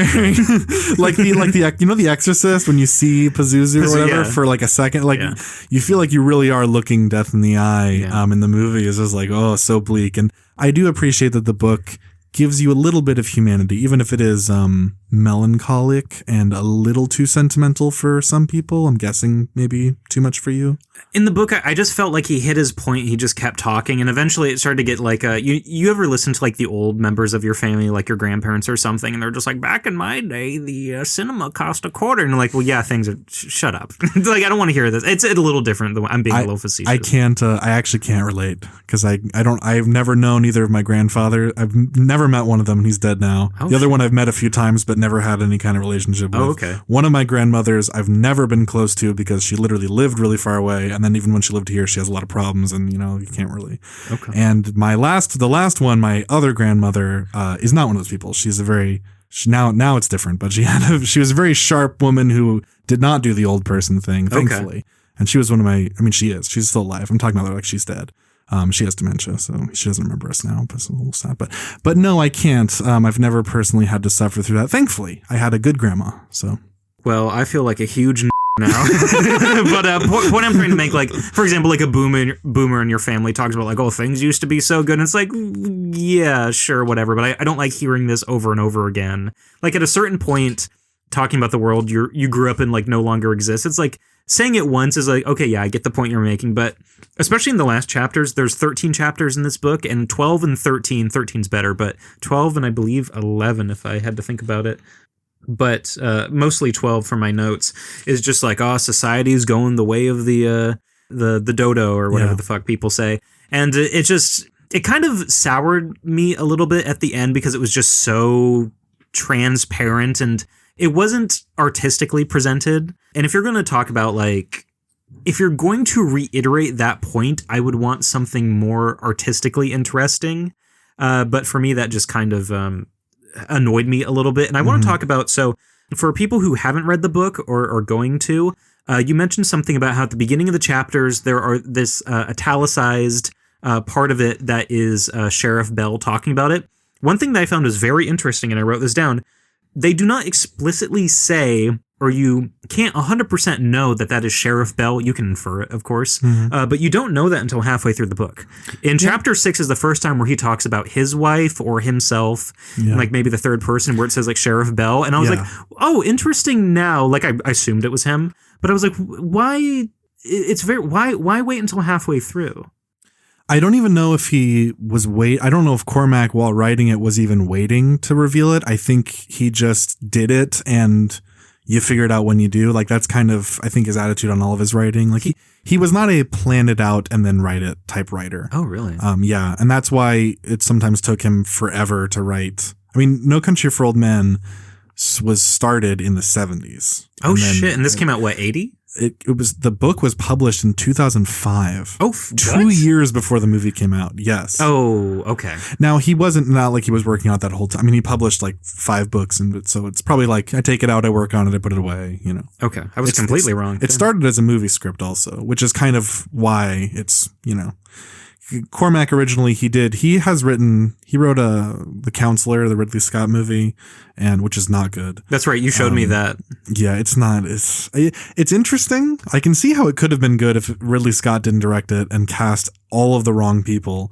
But he wrote a script called The Gardener's Son, which was made into a film in the 70s that I have not seen, but I have the script. He dabbled in that kind of thing, and No Country was started that way. And then I think at one point he's like, I think it would be better as a novel. And the Coen Brothers like, actually, we are going to turn this into the most iconic movie ever and totally eclipse anything you've ever done, you stupid. But speaking of that word, getting back to it, he didn't plan out what he wrote. So I don't think it was a structural choice. I think he just, I mean, obviously he knew what he was writing, but I think he was just like, if you get it, you get it. If you don't, you don't. And my books are for that. All of his books are for that type of audience. Now, when you eventually learn that Sheriff Bell is a lawman, he drops a line of dialogue that I know you're about to mention. Yes. So there is one N-word in this entire book, which is extremely, I won't say jarring, but I'm like, well, why? He mentions that in chapter 3 that there is a sheriff, I believe in another county, named, quote, Hoskins. Yep. And when I read this, I'm like, oh, so is this going to be a thing that, like, you know, around the border, it's like going to be like a racial element of like, you know, the Mexicans coming up from like Chihuahua and like all the bordering Sonora and the bordering states of Mexico. Is this going to be a thing like it's a race thing? But it really isn't. And it's, I mean, I'm fine with it. How they knew him. I'm fine with it. But also, I believe when this book takes place, I think it is 1980. Yeah, it's in the 80s. Yes, because let me actually see, because at the end, I did write down how old people were. Moss was 36 at the end of the book. And he was 18 in Vietnam. And he did join Vietnam, because this is a thing that people saw after the fact. They like put the pieces together when he talks to the border agent. Yes. The border agent asks like when he served, and he says it was Vietnam during a certain time, and that was before the draft. And a lot of people have put it together of Moss's character. He felt the duty to go to Vietnam before the draft was instituted. And that's why the border agent respected him, because he wasn't like, you know, a draftee. He actually, you know, felt the duty of being an American citizen to do that. And he's like, you can come back in. That's one of my favorite scenes. It's exchange. And that is also identical. That is not changed one word. It's kind of crazy the Coen Brothers won an Oscar for Best Adapted Screenplay, because it's like, they didn't come up with a whole copy and paste. Almost every line is in the book and in the same order. Yeah. There are a couple things they did add that I think are brilliant, but it's just like when you're reading the book, you're like, I bet Cormac was sitting in his seat like, okay, I don't get a little bit of credit, you know. There is one thing that they changed, and you can infer what happens, but like they make it more vague, and it's the last person, I'll keep this vague, the last person that Anton Chigurh interacts with in the movie. In the book, it's very explicit what happens, but in the movie, they leave it, like you have to, for you to understand what happened, you have to look at something that he does to either confirm or deny. And I don't know why they did that. I think it was because they were scared about what people would think if I had to make a choice of why. But then again, that's just postulation. I think it's because they're really brilliant, and they thought, let's plant a seed early in the movie where if you're paying attention to certain behavior, you'll know exactly what happened at the end. Because I mean, in the scene with the other character where that thing. Where Chigurh does that thing with his thing. It's hard to talk about. You know, if you're watching that and then you watch what happens, like you mentioned, if you notice that detail later, you go, oh, exactly. Yeah. You know, it's one of those neutral changes where I'm just like, Yeah, from a filmmaking perspective, it's one of those things of just like I paid attention. Like people say, "Oh, the ring in Inception, he's in the dream." This is one of those things where you can be like, "Oh, I was smart and I paid attention to the movie."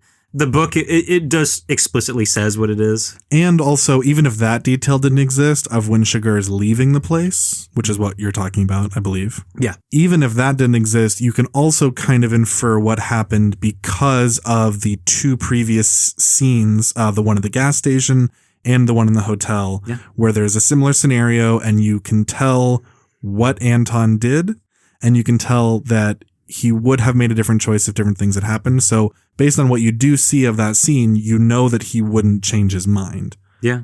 So there's a couple clues. And that second thing that is also in the book. So that's not the Coen brothers inventing it. But I think that this is what I mean about like perfect adaptation. They copied everything you can that works in a movie, and they added the absolute bare essentials of what you need to still get pretty much all of the same effect watching the film.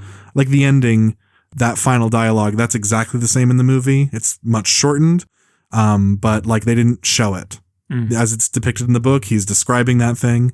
And in the original script, actually, they did plan that they were going to cut to it, and you were going to hear Sheriff Bell talking in voiceover as you see it. And then when you watch the movie, obviously they didn't. I think that's better to just do that. So I think that they were like, I think they were really locked in on like, okay, we're not making a movie. We're making the movie. The thing. Yes. Like the movie doesn't really, I mean, there's like, it's very like starkly shot. It's, like not a lot of really anything you can do stylistically to make sure people are entertained. There's no score, the camera angles are very plain, I mean, it's perfectly done for what it is. Very well lit. I mean, it's one of Roger Deakins' better performances as a DP like ever. Oh, I didn't know he did this actually. Oh yeah, because I like his work. Yeah, Roger Deakins works with the Coen brothers on everything. There's only a few movies, like the first few were Barry Sonnenfeld, and around like 20, I think True Grit was the last thing Deakins did with them. Okay, maybe Hail Caesar. At a certain point, they started working with other people, but anyway. I also want to give praise to the Coen brothers for, I mentioned inventing stuff that I think is brilliant. They did add, they moved around a couple lines here and there, like in the scene that I mentioned before where Sugar says, "Not in the sense that you mean." That line is in the book in a different scene, in a completely different context. And I love that they put that in that scene in the movie because it's perfect. And it's a hilarious moment in the movie why he's saying it. They did invent something that I think is so perfect, where in that scene where they have that character added to give you info about Anton, in that scene, the guy asks, he says, "Are you going to kill me?" And Anton, do you remember what he says back to him? He's like, "That depends. Did you see my face?" Close. He says, and Javier's performance is amazing because he looks, he's kind of excited, but not cruelly, just kind of in a way of like, this guy might get it kind of face he makes. And he says, "Do you see me?" That's right. Yeah. And like, that's just so, and I don't know if he killed that guy. Of course he did. Well, that's what everyone says. But if you think about it, it's a thing of like, depending on if that guy gave Anton a clever answer and didn't start sniveling, Anton might respect that and let him go. Because Anton, as portrayed, he doesn't just kill everyone he passes. Like, he didn't kill the gas station guy, and he could have. Or the lady in the trailer park. And I was about to mention, the lady in the trailer park, you could take it that maybe he didn't kill her because of the toilet flushing. And he goes, okay, that person could make noise, and then I'm going to get heat and whatever, and then I'm fucked. Like, it's not like he's not afraid of cops, as that scene portrayed in the book where he sees the cops and goes the other way. So he doesn't just kill anybody he can. That is true. He's not reckless in that sense.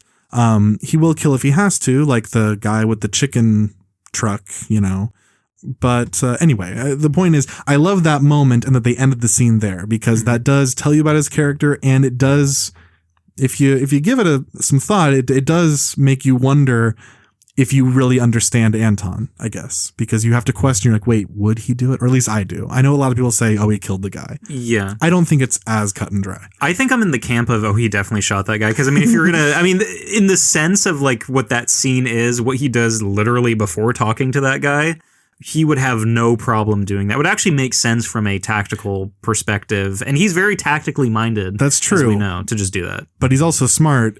Is there any way Anton thinks that one guy being a witness, like, if that guy lived and like, okay, if that guy dies, do you think everyone else is going to go, I don't think this was Anton Chigurh? No, of course they're going to know it was Anton Chigurh. But I mean, like, why leave witnesses though? He leaves other witnesses. I mean, he unsettled the gas station guy. And that guy could say, hey, there's a weirdo driving a squad car. But who was also, but he didn't commit a crime in those other two scenes. Like in the gas station, he just flips the coin. He's like, what's the most you ever lost at a coin toss? And then in the one where he's talking to the lady running the mobile home or whatever it is, he just asks, he's just like, is he home? Where does he work? And then she's just like, well, I'm not going to tell you. This is another, because I mean, so basically to finish the thought process I had, I believe he must probably just kill that guy because first of all, to another character, which I'll keep vague, he says something like, accept your fate. There's more honor in it. Yeah. And then the guy in this scene that we're talking about right now does seem more, how would I describe it? He's not confident that anything that's happening right now. So I feel like Anton would just be like, yeah, I mean, you're dying. Yeah. One thing that I think is interesting, and I'm not the person to figure this out, but in the book and in the movie, it's the same instances. The only people that do not ever, or like, not, I wouldn't say not ever, but the only people that kind of push against Anton and like his way of life and how he does things are women. Somebody pointed this out, that the lady in the trailer, and then, it's kind of hard to talk about stuff like this, but like a certain other character are the only people that say, I'm not going to do that. Everybody else either says, okay, I will call it, or they give him what he wants. And I mean, most of the characters are men, but I do think it's very interesting that of the two female characters that he interacts with, the only people that give him any kind of pushback that matters, that kind of like shakes him in any sense, are those two, and it's women. Kinda. Yeah, I get that. To be an autist, there is one other. Okay, who? Who is a man. Which one? It's a spoiler to say, but... Well, okay, that character does give him pushback, but he's still... Like I said. I get what you're saying. Like I said, like it's kind of being an autist to argue that. What I'm saying is it's not a cut and dry, like, this is a motif. It's a pretty close to a motif because, yes, that character isn't as firm as the women. Yeah, I mean, that's a valid point. Yeah, I just found that interesting. Like, I don't have too much to say, and I don't really think this movie is about, book, just in general, this piece of media story. I don't believe this is about masculinity inherently. I don't get a lot of themes about like what it's like to be a man or like the society that men live in, because I feel like this is just a pretty like, I don't think it touches on those themes inherently. You can draw some conclusions, but I do find it interesting that women are the main pushback against people like this. Do you want to talk about gender and stuff here? I would love to do that. You know me. Sure. There is a little bit to touch on there, a little bit to get into. I think that this movie's themes, I think this has a lot more in common with the theme of Midnight in Paris than of Blue Velvet, in that, Midnight in Paris, it's a little bit about the false, not that the nostalgia is false, but the false feeling that a different time, a time that you romanticize was inherently better. Because, Sheriff Bell's journey in this story is just one thing after another that's basically leading him to have the, like, it's going to hell in a handbasket kind of attitude.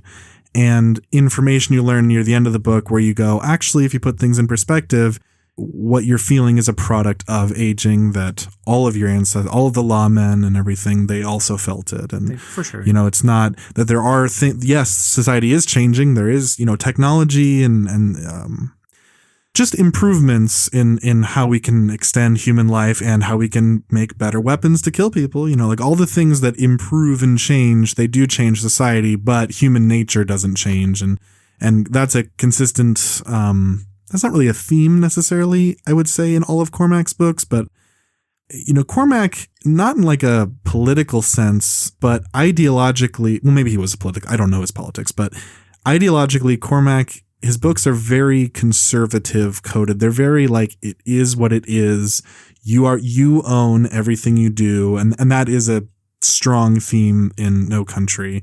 That is Anton's whole engine, is that there are no excuses, and he says, he has a line that I'm paraphrasing. It's something like, Moss has this line, but it is how Anton thinks too, where he says, there is no yesterday, yesterday is today, you can't change the past. That's still you, like a kind of another way of phrasing the quote, like wherever you go, there you are kind of thing. So anyway, Sheriff Bell, his feelings of like mourning the innocence of previous generations and being scared of the nihilism of the scary youth, like it is there. Anton is a supervillain. But also if you're taking a closer reading of the book, you can also see, I think, a sober message that Cormac is sending of everyone feels this way. Yeah. Everyone feels like they are the product of victimization, and you don't have to live that way. You can adopt the attitude that, you own everything you do, but that also means you can choose anything, that you own your past. Mm-hmm. Not that you're responsible for everything that happens to you, but, you can't wallow in or let your life be influenced heavily by the feeling that other people are driving your ship. Like you mentioned the thing that Anton said about like people begging for their life. He's like, you're going to die either way. There's more dignity in just accepting it or whatever. And it's like, it's completely unreasonable and inhuman to ask someone to actually do that. Yeah. But logically, it makes a lot of sense, and that's where Anton is like such a perfect thinker that he's inhuman. This is where I agree with the dogma, because I hate when people play the blame game where they do this thing of like, people from our parents' generation, not that ours necessarily do this, but I was talking to members of my family who were born in the 1940s. And I told them, it's like, so like, when you have kids or whatever, you have like nephews or whatever, grandsons, you always say stuff like, oh, those movies are rotting your brain. Those video games are rotting your brain. But what did your parents say in the 40s when like Action Comics or Marvel radio? Exactly. They're just like, oh, those comics are rotting your brain. It's like you're reading Superman, you are going to become like a crazy kid. Yeah. There's one thing that I really love to mention, that famous Twilight Zone episode where that guy loves reading books and then he's at the end of the world and his glasses break and he's like, I can't read. I'm Time gay. Enough at Last. Exactly. His wife, I believe, in that episode says like, I will not have a husband who only reads. I need somebody who's good at conversation. And it's really funny to think that back in that time, they were just like, you can't read. You need to go out and talk to people. Yeah. That was the problem. Parents now would love to have their kids stay in and read instead of go out and say shit. Have you ever seen A Hard Day's Night? I don't think Beatles movie? I have not seen that, no. I watched that when I was a kid, and I couldn't understand why this happened, but there's a scene in it. I think it's Ringo. It's Paul. No, sorry. Ringo's reading. Paul's uncle is a character in the movie, not his real uncle, I don't think, but he's berating Ringo at one point because they're on this train and there's beautiful countryside, and Ringo's reading like a smart book, and the uncle's like, fucking got your nose. He doesn't say that. It's in the 60s, but he's like, got your nose in these books. Yeah. And he's like, just so angry at the idea of someone reading. And as a kid, I'm like, but he's the smarter one. The uncle older people should be praising that. But no, at the time it was considered a low, not in the 60s, reading was considered a lower art, but maybe from the time that uncle would have been born in, Sure. They consider you got to get in the field and work. Antisocial or just like against work of that kind. It's really funny how the goalposts move in every generation. And this is something that I'm very vigilant about because it's easy for us because we're technically Gen Z, but like really early Gen Z. I'm a millennial, actually. If you were born in 97 or later, you count as Gen Z. Well, depending on which model you look at, there's some who say millennials 85 to 2000. Okay. So it's easy for us in Gen Z or late millennial to look at Gen Alpha or Gen, what would be Beta, I guess, of people who are born after.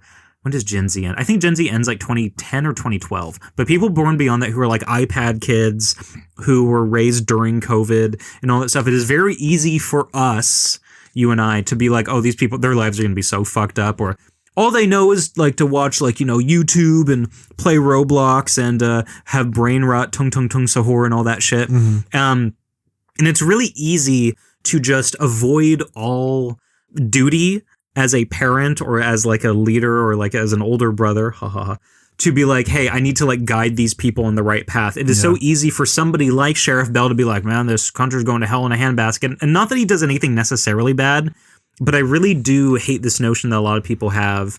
And the book is good for showing a character like this who is flawed to be like, hey, I can't do anything about it. It's like, well, you can do stuff about it in a personal sense. Yeah. Like if you like, if you had a younger cousin or somebody like I do who is super younger and like I can influence, it's like I want to be like, hey, maybe you should, I want to like show you good things that will like better you as a person. Mm-hmm. Like I have cousins who are like younger than 21 where I'm just like, you're going to be so fucked up. But I don't want to be a defeatist. I hate defeatists. Yeah. I want to be the person that says, hey, you were dealt a bad hand in the time that you grew up in. Because you and I personally were raised during the Great Recession. So that's something of just like, hey, money, we have to be like super careful and stuff. I do think I was a child at the exact right time to be a child in human history. Like a lot of people think that. In terms of the time, I know that everyone says that, but like, I mean, guys, come on. When we were growing up, like the technology, the extreme advanced the advanced technology that was introduced to humanity, it came when we were at the exact age to receive it. We were old enough to use it and not we weren't young enough that it was just around while we were still forming, like in a major way. Cause obviously your brain is still forming when you're a teen, but, sure. And the media, like movies were still movies, but the technology was enough that it wasn't, you could do stuff that wasn't quaint and still look bad. Like the aughts, man. It was a fun time to be a kid. It was great. It was a fun time. I don't know if it was one of the best times. I mean, in terms of like all of human history, it's like top 1%. Because before that, it was like you're a caveman and then you're getting murdered. That's what I'm saying, yeah. But like, in terms of like recent, like past 100 years, there could have been some that might have been better to be raised in. But in terms of technology, of course, because it's a constant 45-degree angle. I mean, like if I could pick a time to be born for prosperity, I would choose to be a baby boomer. But, and like opportunity, but, in terms of like just having, tranquility around you, like, Great Recession isn't good. But that wasn't most of the odds. Like that decade was mostly a lot nicer to be a child in a middle class family in the United States, with modern medicine and also like culture, just, there's gems culturally before our time and still to this day. But, what I'm trying to say is like, this isn't a unexamined bias. I'm prone to have the same thinking as you, but having spent time, seriously considering it, I have thought, well, because I hate being a hack. I hate just going with the easy answer for anything. I'm not somebody who's just proudly, I am ignorant of other times and perspective, Yeah. But having thought about it, I really do believe, like, I am extremely privileged in all of human history. I think I grew up in the best possible time and place ever. Yeah. I mean, it went to shit fast, but just being born in America at any time, even if you're born in like a poor household, is like, whoa. In terms of human history, it's like, well, you weren't getting like raped and murdered most of the time. Diseases, completely. And white male. Sure. Yeah, that is, that it's is like the Louis bit. Like, I'm not going to pretend this shit isn't great. Yeah. It's like, maybe some parts of my life suck, but it's like, hey, I'm not getting like beheaded by like, Genghis Khan and his people. It's like, that's one thing where I go, thank God. Yeah. Or I'm just like, in terms of like third world countries and like the truest sense of just like what was NATO and Warsaw Pact and the other ones. I know people who are just like, hey, I didn't have any food growing up and I grew up in like the 2000s. Yeah. And it's like, damn, that fucking sucks, bro. And I think that sentiment is related to the title, because I think the title is misinterpreted because people, I would assume, maybe they don't think this, but the feeling I get is that people probably assume the title means that in the time the story is taking place, America has become a country that is not for old men. I think what the sentiment really is that there is, and there never was, any country for old men. Because I think the theme is that, and what Bell is realizing at the end, is that it's a tale as old as time and human nature, that once you've been around long enough, there's a Charles Bukowski quote that comes to mind where he's like, I'm not afraid of dying. Things take on a repeat. You live long enough and everything takes on, you see the same people, the same everything. And he was a foolish bastard who was an alcoholic and a detestable person and had a lot of really bad ideas. But I think there is truth to what he's saying. I'm not old, so I can't confirm it. But when I heard that, I was like, oh yeah, he is hitting on something where it's like, you can't help but be affected by the time you've had and how you can easily become, you're a little jaded from the boredom of how things take on a repeat, and also that your brain, it's a fact of life. Your brain is deteriorating. You're more sensitive. You're more like fearful. You have regret. Yeah. Your opportunities are dwindling. So that fuels all of your regrets and fears and insecurities, etc. There is no, thing that exists. There is no society that can exist that is made for an old man, because what you would need is something that is continuously improving without resistance, because as you're getting older, you need less resistance. And as things advance, you are getting lapped. You mentioned, this is the last thing I'll say about this, because I know there's a lot of stuff I'm bringing up. You mentioned how it's easy for us to be like, oh, there's the kids below it, they're fucked. Mm-hmm. There's truth to it and there isn't, because the thing is, like what I mentioned, the thing about like human nature doesn't change. The technology, the weapons do, but human nature doesn't change. If I dropped a nuclear bomb in like in Yellowstone Park, it's not a good thing, and that park is fucked up forever and through no fault of its own. It's just a fact. Caleb Linder nuked Yellowstone. It's now, nature didn't do that to itself, but an aspect of, as Russ Cole says, an aspect of nature separate from itself, humanity that has consciousness. We've enacted this thing now where this part of nature is now destroyed. The nature of humanity doesn't change, but the tools that are available to humans are going to change how they're able to affect each other. And as that improvement becomes easier and easier, it speeds up faster and faster, and older people are displaced and left behind quicker and quicker and quicker. So anyway, that's my very pretentious spiel on how this book is actually brilliant and not just about guns and Mexicans, which is what a lot of people like. Yeah, money is stolen. It's like, it's actually way deeper. Yeah, I agree with you that it is a deeper aspect. I'm thinking about this now because it's like, if you think about the peak of your life, a lot of people would say that like once you hit 30, you start to like your back starts to hurt, and if you're not really established, it's really hard to. Your eyes. Exactly. As a male, your testosterone starts to decrease around the age 25, I believe. It's late 20s. That's early. That is really fucking, because, back in the day, it's just like, hey, I'm 16 years old. I need to fuck and then have a kid and then also throw a spear at like a saber-tooth tiger. Yeah. Beyond that, once cultures, especially like, Western Europe, but more specifically, more developed cultures, once they realized, hey, we don't have to die at 30, we can actually live until 80. And, this is hack to say, but it's like people used to live pretty long back in the day, but infant mortality was crazy high, which is why the average age was so low back then. When you look at all the data, people used to live to be 100 like 1,000 years ago. It happened. It's been happening for all of human history. It was just people would get crazy unlucky, but that was just how it was. I think it's really interesting to think that the average age in the US right now is at least 80 years old. It's a little bit higher, but it's at least 80.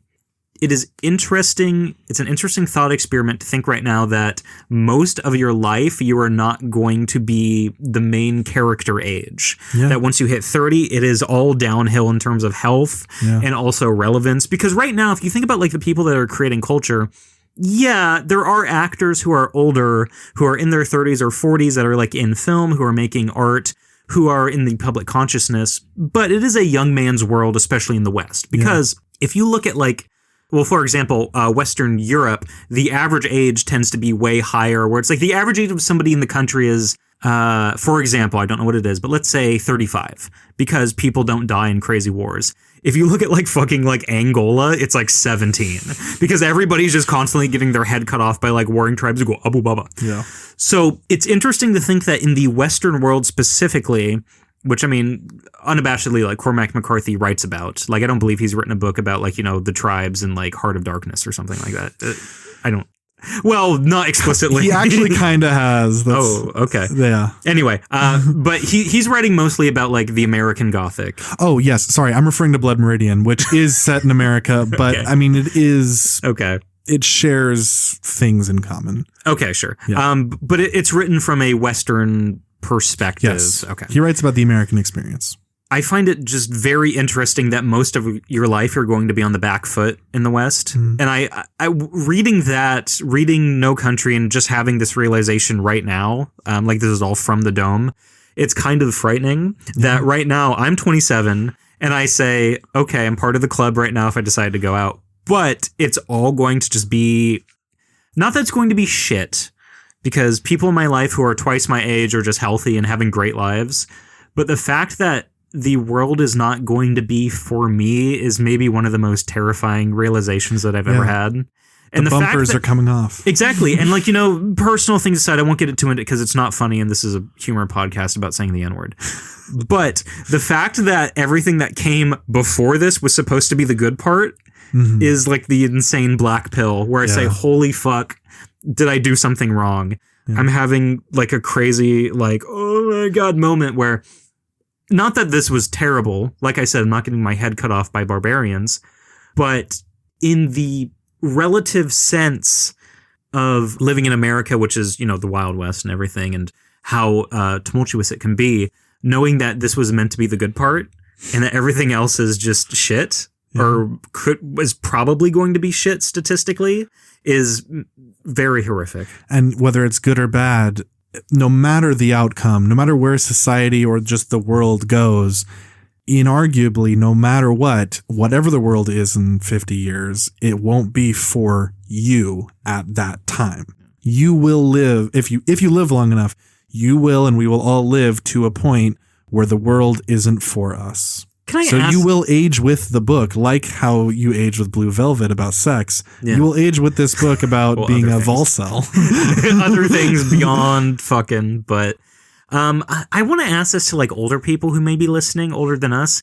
Did you ever feel like the main character in the world at a certain age? Because forever, when I grew up, I was born in 98, I never felt like I was the age where things were happening specifically for me.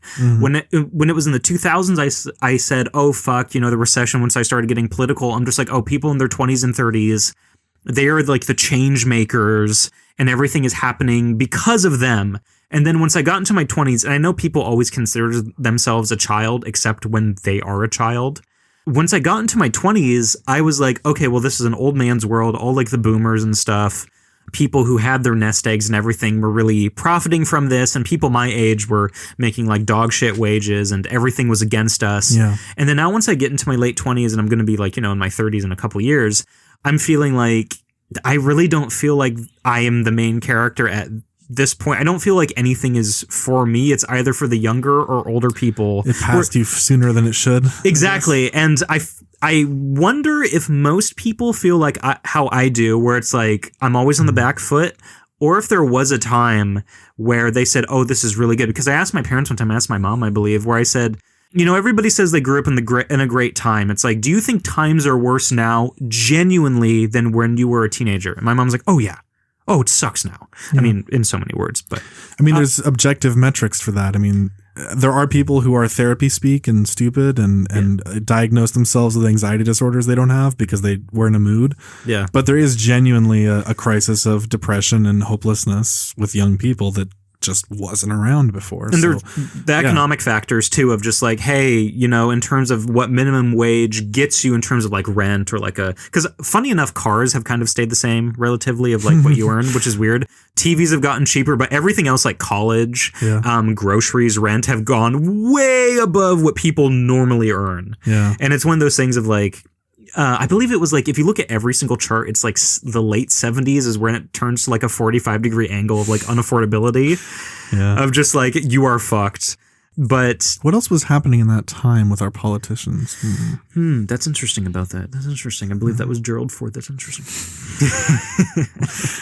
Going really quick tangent on cars. My brother bought a classic car. Oh, really? And riding around in it, he was, like, there's obviously like headaches involved, and the car is heavy as fuck. Yes. Like just sitting in it, you can feel that it's like, okay, this thing, it's all metal. This thing requires 10 times the horsepower of my plastic Subaru. Yeah. But there is aesthetically like a really cool And not nostalgia, because I don't geek out about cars. I know jack shit about cars. I don't really care for cars, you know. And I don't idolize the era this car is from. I don't look at the 60s or 70s or 80s as like that's when American cars. I don't care. Yeah. But being in it, you do get a vibe where you're like, wow.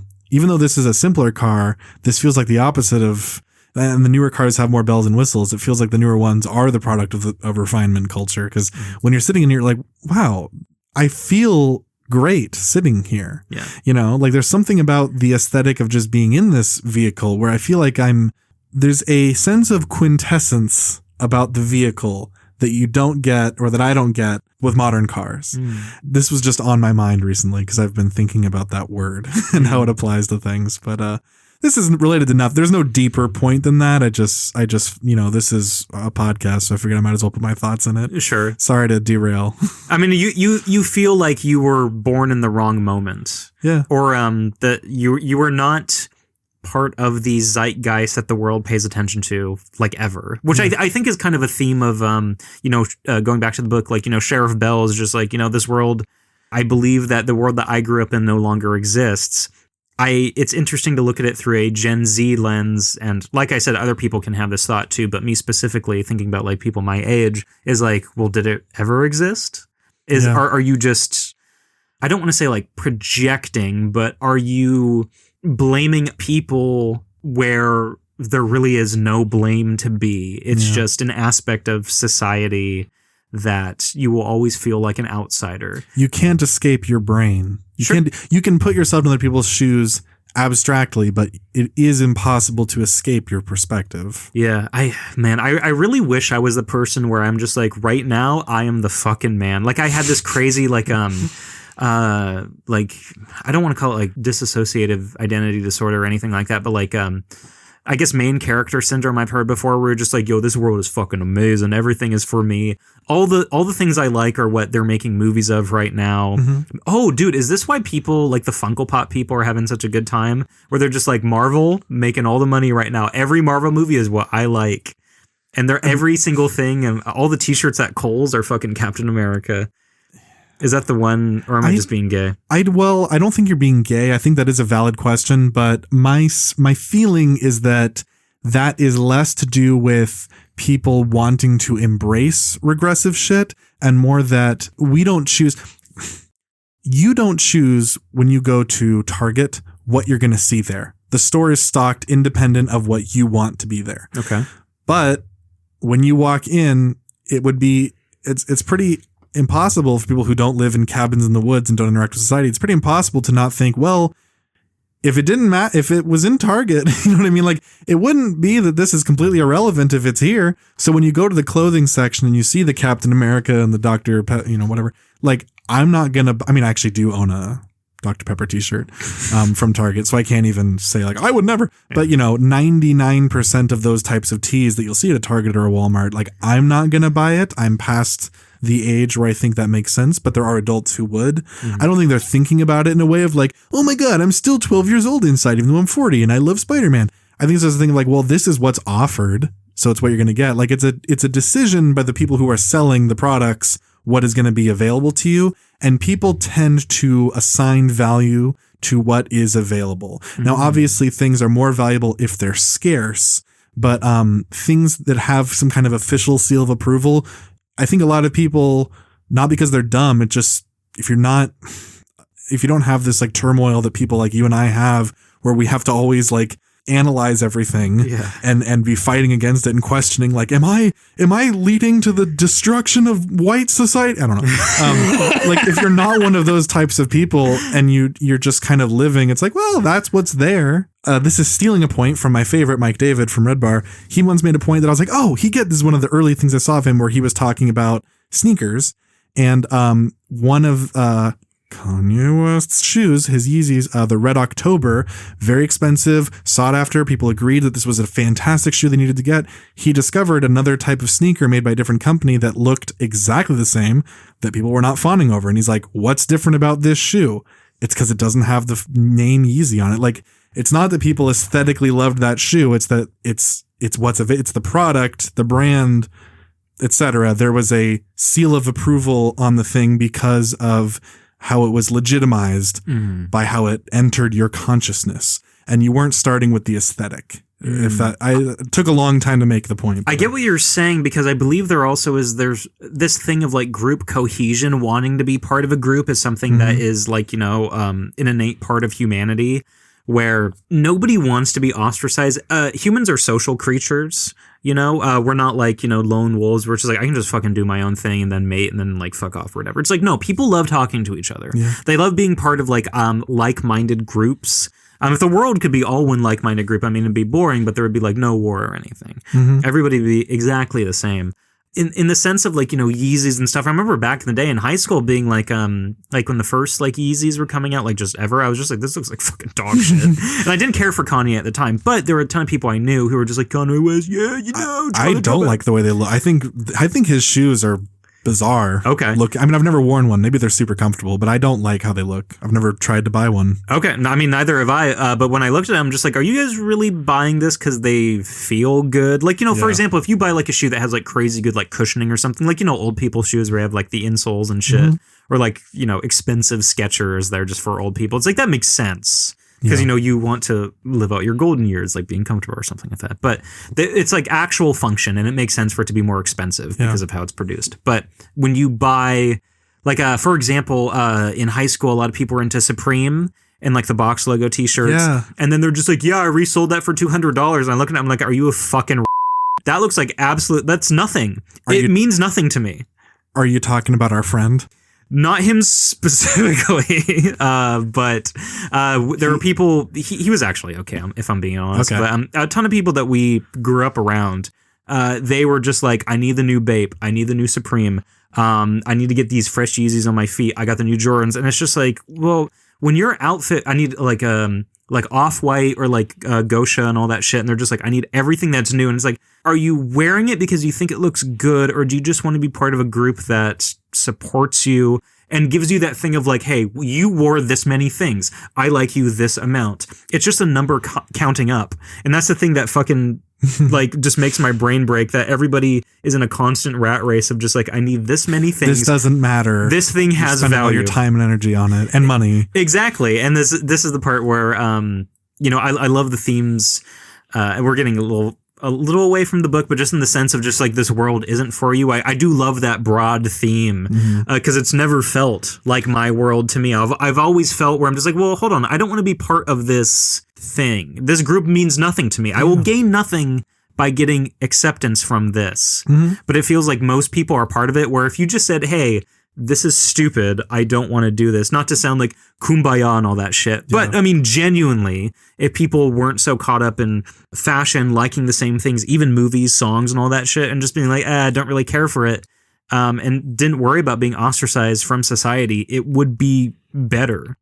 Even though we're talking about Yeezys and stuff, I think we are talking about the book, because I think the book it's prompting you to have these thoughts and these conversations, about your time. Like, this book is timeless. It applies, I would agree. Just like human nature. It will still be here. And if you can read the book, you will have these thoughts about your life if you connected with it. And, I do. It seems like you did. I did have one thing that brought me some peace on this topic about like, where you're like, everyone's focusing on the wrong thing. One thought that occurred to me when I was like 17 is like, I'm very less so now, because now I trust myself more, and I understand more about how brains work. But when I was like 16, 17, and I want to make things, and my ability to create stuff, that is my essence. That's my value. So I can't taint it. I can't, do drugs that'll fry my brain. I can't. This is how I was when I was that age. I was like, I'm not going to watch. If something's not good, I can't watch. I can't fuck up the computer, Yeah. And so then it drove me, anyway. So I had this realization when I was like becoming an adult and going to college and stuff, where I was like, wait, most people don't think that way, because if your occupation isn't that you're having to come up with stuff, which not that my occupation is that, but it's what I want it to be. And it's what I'm trying to do. If your occupation isn't that you're having to come up with stuff or whatever, if you're not looking at it like that, like your brain is this precious generative computer that you need, but just simply a computer, it makes perfect sense to really get into cars or shoes or listening to pop songs because your job is to go to work every day and like be a dentist. So the fun thing to do in your recreation is to check out the biggest whatever. But then if you're like me, that seems like, you know, like you're watching people. What's that animal that dives off to their death? The lemmings? Yes. Yeah. Like to me, I'm like, no, you're all lemmings, no. But it's like they're not. They're just that is like this is entertainment that's meant to be, and you know, shoes and cars and all that kind of stuff, like brands.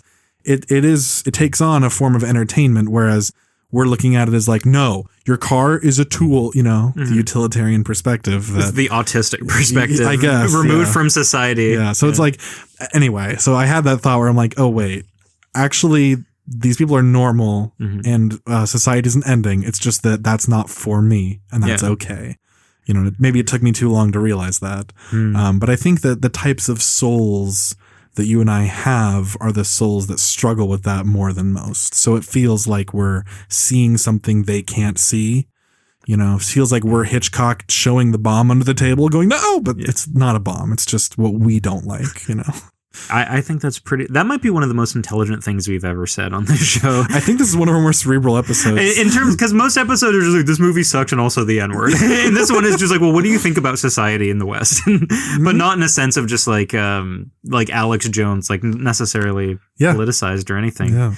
Wow, you guys pay a lot of money for this. No, this is one of the free ones, Nick. Oh, okay. You guys should pay money for this because we definitely talk about this more. Yeah. Not just fucking this is a testament. I mean, obviously the book didn't give us thoughts, you know, but the book did prompt us to talk about these things. So it is a testament to how the book is valuable and worth your time to read. I think it is a great American novel. I think it is genuinely worth anybody's time because on the surface, it is one of those things of if you're looking for like an action novel where things happen and guns go off and there's like, you know, stakes. I think it succeeds as that, but it does the important thing of like, I would also, in terms of the movie adaptation as well, this is kind of like American Psycho of like, if you're reading it surface level, yes, you will enjoy it. But if you look into the deeper themes and you look into what the author's intent really is and maybe some of his backstory, like I know more about Bret Easton Ellis than I do Cormac McCarthy. But his backstory, Ellis's, is very compelling to be like, okay, I understand why he's doing this and this. I would like to know more about McCarthy. I think that anybody in any introspective level, you will like this book. It's pretty great. And that also is why I chose. So this was with this episode, when we talked about doing like books and stuff, I was like, okay, for the first one that we do that is of my choice, which it turned out was our first, I was like, I want to do No Country. And the reason for that is I wanted to, like with, you know, albums I've recommended, I'm at least starting these series with my recommendations of things that I would think are like entry level, like anyone could get into it. Because if you like this book, you know, there's also Cormac's other stuff and then other books similar or whatever. But this is a very like easy to read. Like you can read this book in like 5 hours. Oh yeah. Cormac's writing style, we haven't really talked about this. It's simple. It is. It's not unintelligent, but he writes in a very direct, like Hemingway-esque kind of, you know, he picked up the gun. Yeah. It's not just, there's like no unnecessary adjectives at any point. Things are matter of fact. Yeah. Yeah. It is quite vivid, in my opinion, quite vivid and does, you know, you imagine a lot. Having seen the movie, obviously when I'm reading certain scenes, I'm picturing how it looked in the movie. But when you get to stuff in the book that isn't in the movie where you have no frame of reference, it's still evocative. And Cormac really is one of the better writers to ever do it. And this isn't his best book. It's honestly like probably one of his more mid. Oh, really? I mean, he has books that are, yeah. I think that Blood Meridian, All the Pretty Horses, and The Road, they easily clear this book. Really? Yeah. Okay. And, like, you know, I mean, you'll have different opinions just in terms of like how much there is to get out of it.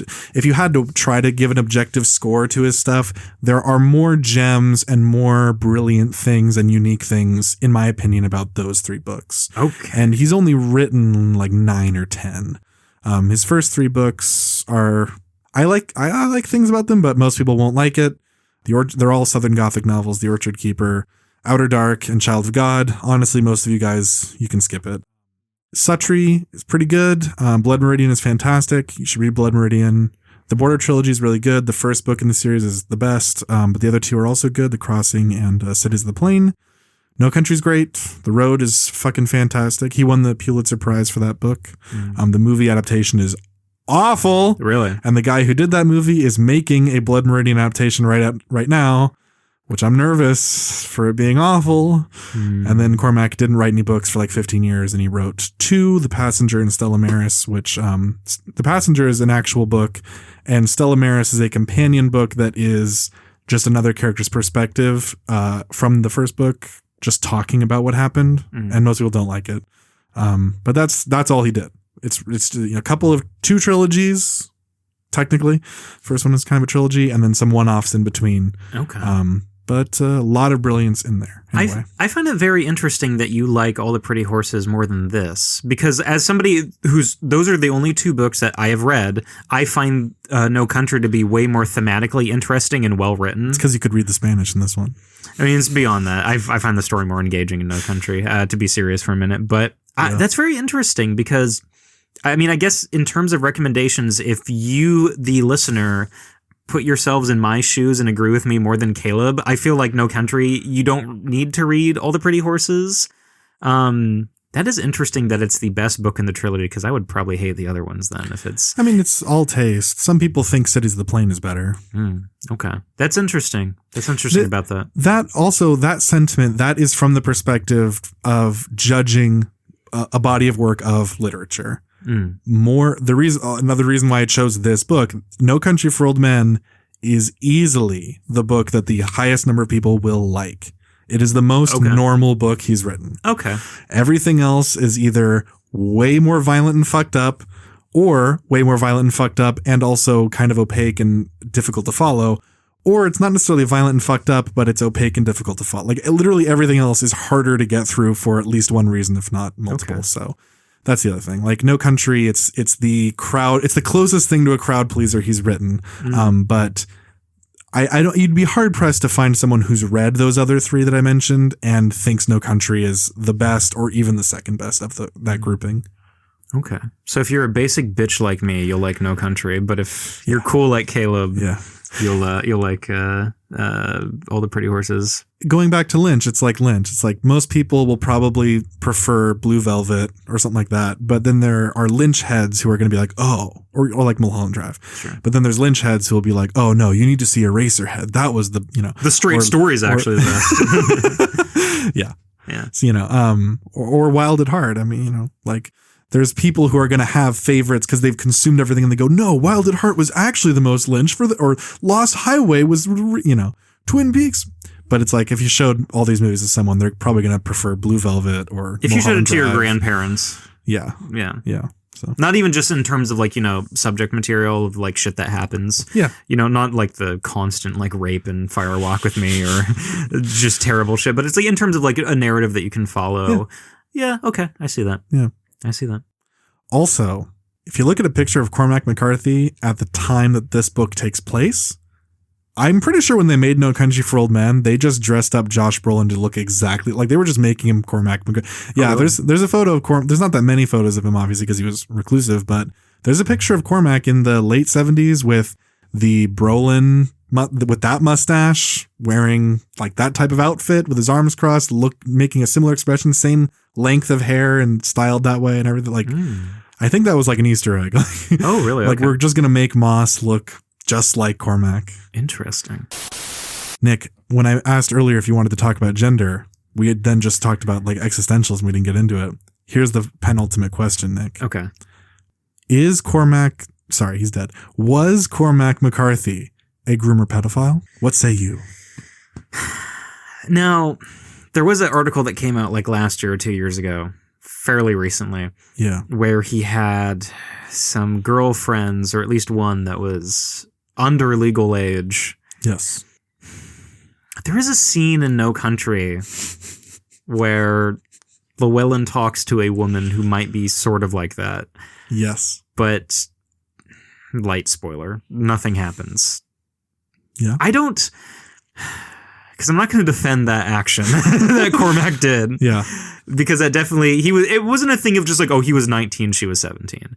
He was crazy older. He was in his 40s. He knew, and this was also at a time where it's like, maybe you shouldn't do that. Yeah, she was, for most people listening, they probably, even if you know about Cormac McCarthy, you probably don't know the like exact details. The story is that came out from the girl who's now in like her 60s or something. And Cormac died in his 90s. So yeah, big age difference. He was in his 40s, as she tells it, he was in his 40s at this time, and she was 15 or 16. I think it was 16. They met, as she tells it, because she was reading a paperback copy of one of his books and recognized, she saw him, he was staying in a motel, just like where, and she recognized him and was like, that's the guy. And then she introduced herself and they started a rapport from there. Now, I'm pretty sure all of that is bullshit because number one, I know some things about Cormac. None of his books sold well and he was not known and his photo was probably not even in the book at the time that this would have been happening in like the 70s. Cormac's first book that anybody bought was All the Pretty Horses in 1992. This Blood Meridian adaptation, there's a guy named John Logan who wrote The Aviator and Hugo and everything. He's writing the adaptation. He did this lie interview where he's like, oh, I've been a fan of Blood Meridian ever since it came out in 1985. No, you didn't. Blood Meridian sold like 400 copies and was not in print until the 90s when Cormac blew up because All the Pretty Horses was this huge success because Cormac made a decision with All the Pretty Horses to stop writing long, difficult stuff and start writing shorter, accessible novels. So there's no reason this girl would have had a copy of his second book, which would have been also out of print. I think her story is full of things that don't make sense, and I think she's probably changing details to make it sound more romanticized or whatever. I don't know. But she might have a copy if she was sucking his penis on the regular. Well, she wasn't. That's the thing. So the way, as she tells it, because we only know her perspective, they met, she introduced herself, they had a rapport. She came from a weird family, fucked up situation. They exchanged letters, nothing sexual right up front, or even hinting at that. Just friendly, like what do you call it? Band. Correspondence. Okay. And then after like a year of that, when she was 17 or whatever, when he was going to go to Mexico, and he wrote her a letter saying, like, if you want to, you can come with me and we can live here and everything will be provided for you and you can get away from all this craziness and like, come with me, potential girlfriend. And she was like, okay. And then they went to Mexico, and then either when they got there or right before going there, they finally slept together.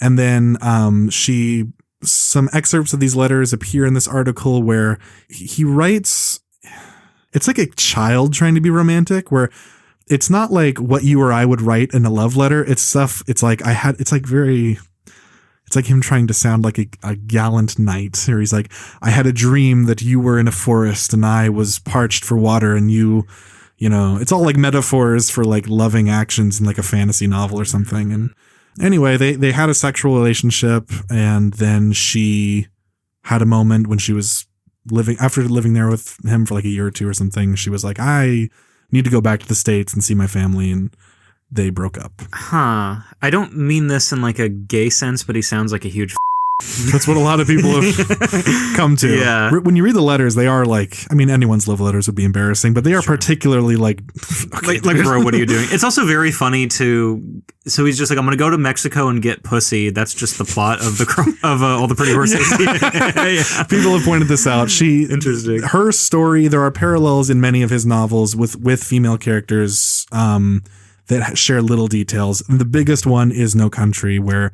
in the movie, none of this happens. He just meets this woman in a motel and she's flirty with him and nothing. And then she dies in a pool, and clearly they were not having sex because she's in a pool. Oh, and, really? And, Moss is like in his hotel room.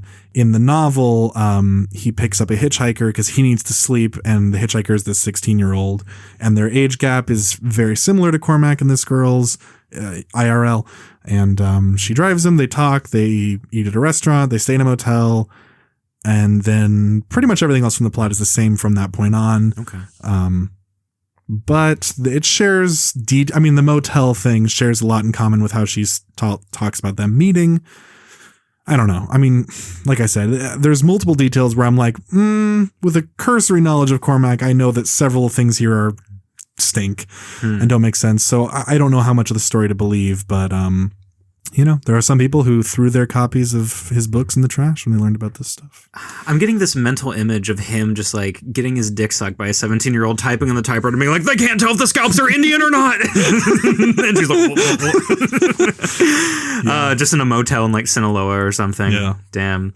Yeah, maybe he was cool. I don't know. Picasso defense, same, not same, but very similar thing. You excused that, so you can excuse Cormac.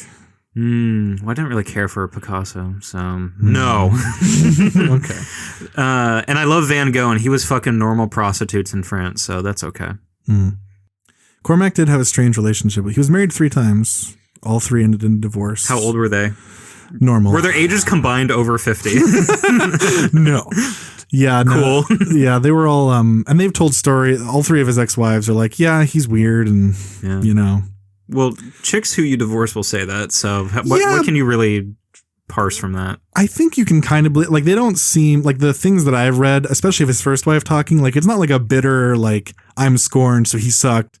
Like, she didn't really even speak that negatively on him. She was just like, yeah, it was really hard being married to him because he refused to get a job because he's like, I need to write my books. And we were living in extreme poverty and eating beans. I did know this beforehand. I believe you may have told me this thing. So, he didn't, he said in one of his few interviews, he was on Oprah's show when The Road came out, and he was, helping promote it. And he was asked some question about women or like why he doesn't have that many. There aren't that many female characters across his novels, even the ones that have lots of characters.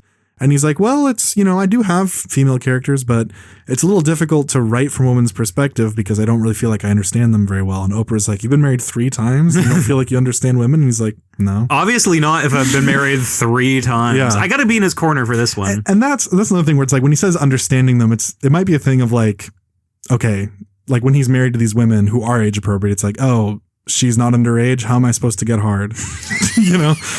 That could have been all it is. That actually is probably all it was. He seemed to have way more passion for the underage girl, Fuck. Cormac. I don't know. I mean, okay. I'm kind of interested after reading No Country. I'll probably at some point read The Road and what was the other really good one? Blood Meridian. Yeah. I mean, I always made a joke that it's just like, oh, it's the evil guy in Blood Meridian. But I mean, that is kind of being a little cheeky about it. People compare the judge to Anton, and they're really They not. seem different from what I've known. They're very different. The main thing they share in common is like, okay, indestructible, as well as, or as Moss says in the book, like the ultimate badass or whatever. The inherent evil of man. What you talking about, man? The judge is literally like Satan. Yeah. From what I've gathered, it's just like evil guy. And he's a pedophile. Oh, so this was a self-insert. He's not Moss at all. Yeah. Ladies and gentlemen, I hope you very much enjoyed our conversation on No Country for Old Men by Cormac McCarthy, as well as the movie to a decent extent, and further than that, the Coen brothers, and also the state of the world, and everything. What it's like to be a human being, and also the state of our psyche. This episode was like the book No Country for Old Men. It was about one thing, but it was about everything. Sure. Yeah, this was actually one of our most productive discussions, and I've had like 3 shots of whiskey before we started, and I've been drinking constantly through this, and hopefully I've been lucid. I feel like I've got my points across in a fairly better than average way, which is very funny because most of the time I'm not drinking. You sound completely sober. That is insane. I'm going to go drive home right now. No, thank you very much for listening. We would like to say for our next book, we want to be a little more proactive in advertising it and getting more people to read it and joining the book club. We want to put forward books that are interesting that most people would enjoy, or at least shows an interesting perspective and has some cultural relevance. Our next book is going to be Generation Kill by Evan Wright. Just purely by, circumstance and luck, or, bad luck, I would say, Evan Wright did commit suicide within the past year. This was lucky. I mean, he's an interesting guy, judging from the book. This was turned into a miniseries on HBO that you guys can watch currently right now. I think it's on par with True Detective and Chernobyl as like one shots that's like, this is really fucking good. It's fantastic. Pretty damn good. Produced by the guys from The Wire. Yeah, David Simon. Great miniseries. The actor who plays a character in it, Ray, James Person, he was the older kid in It Chapter 2, but he's also been Ziggy in The Wire, and he was in Ken Park, which is a terrible movie, but you get to see him jerk masturbating his penis. For real. He jerks real penis in that. Yes. He committed suicide recently as well. Yes. Interesting guy, just terrible circumstance. I think he was actually a very layered and interesting actor. Ray is the best character by far in the miniseries. Yeah. He's a scene stealer. He's actor in that role. He's very good. The miniseries also has Alexander Skarsgård. This is another case where the miniseries or the adaptation that came after the book is pretty faithful. There are certain things that actually happen in the miniseries that didn't happen in the book that were real, especially a guy named Sergeant Major Sixta. He's barely in the book, but was a real guy who was a terrible person. And if you guys want to research that, go ahead. But so he said, "I'm going to Lebanon. Come with me, 16-year-old." Yeah, I'm invading Baghdad. Go suck my penis, young boy. Which is what really happened. But to get back on track, Generation Kill is going to be our next book. I believe this has like a mass market paperback that you can buy. I have one that was basically the one that came after the TV show with photos. The promotional tie-in. This is a huge parallel. Yeah. Our first two books, we're reviewing things that were turned into media where we've both seen the media, but only one of us has read the book. And we're both giving the other the mass market media tie-in because I have your copy in the other room. Yeah. I've started reading it. I'm barely into it though. Yes. Pretty faithful. I mean, we did not anticipate this parallel. It just so happened where I'm just like, Caleb will like this and other people will too. We're kindred spirits, like two doves. Crazy. So thank you very much for listening. If you'd like to follow us on social media, on Instagram and TikTok, we are Your Older Brothers Podcast. On X, we are You Are Older Brothers. If you'd like to send us an email, it is yourolderbrothers@gmail.com. If you like this episode, if you want to talk more about No Country for Old Men or anything with Cormac McCarthy, send us an email. On Letterboxd, we are YOB Podcast. We are currently very active on that. I am watching a ton of shit for timely discussions. Yeah, check us out. And if you have a crazy, brilliant take on No Country for Old Men or the themes of it, or really anything that is unique that you didn't get online and that you're not just regurgitating from what we just said, email it to us. And if it's really fucking smart and cool, we will post it as a special drop on the Patreon because you can share images and whatnot with Patreon. So you can get on the Patreon feed, not in audio format, but you can get on the Patreon feed if you do something really awesome. So send that to yourolderbrothers@gmail.com if you want to. And I will decide. I will be the judge, which is a hint for my next... No, I'm not going to do another Cormac. Caleb will be the judge, and he'll also have sex with a 15-year-old. I've already done one of those things. Good night.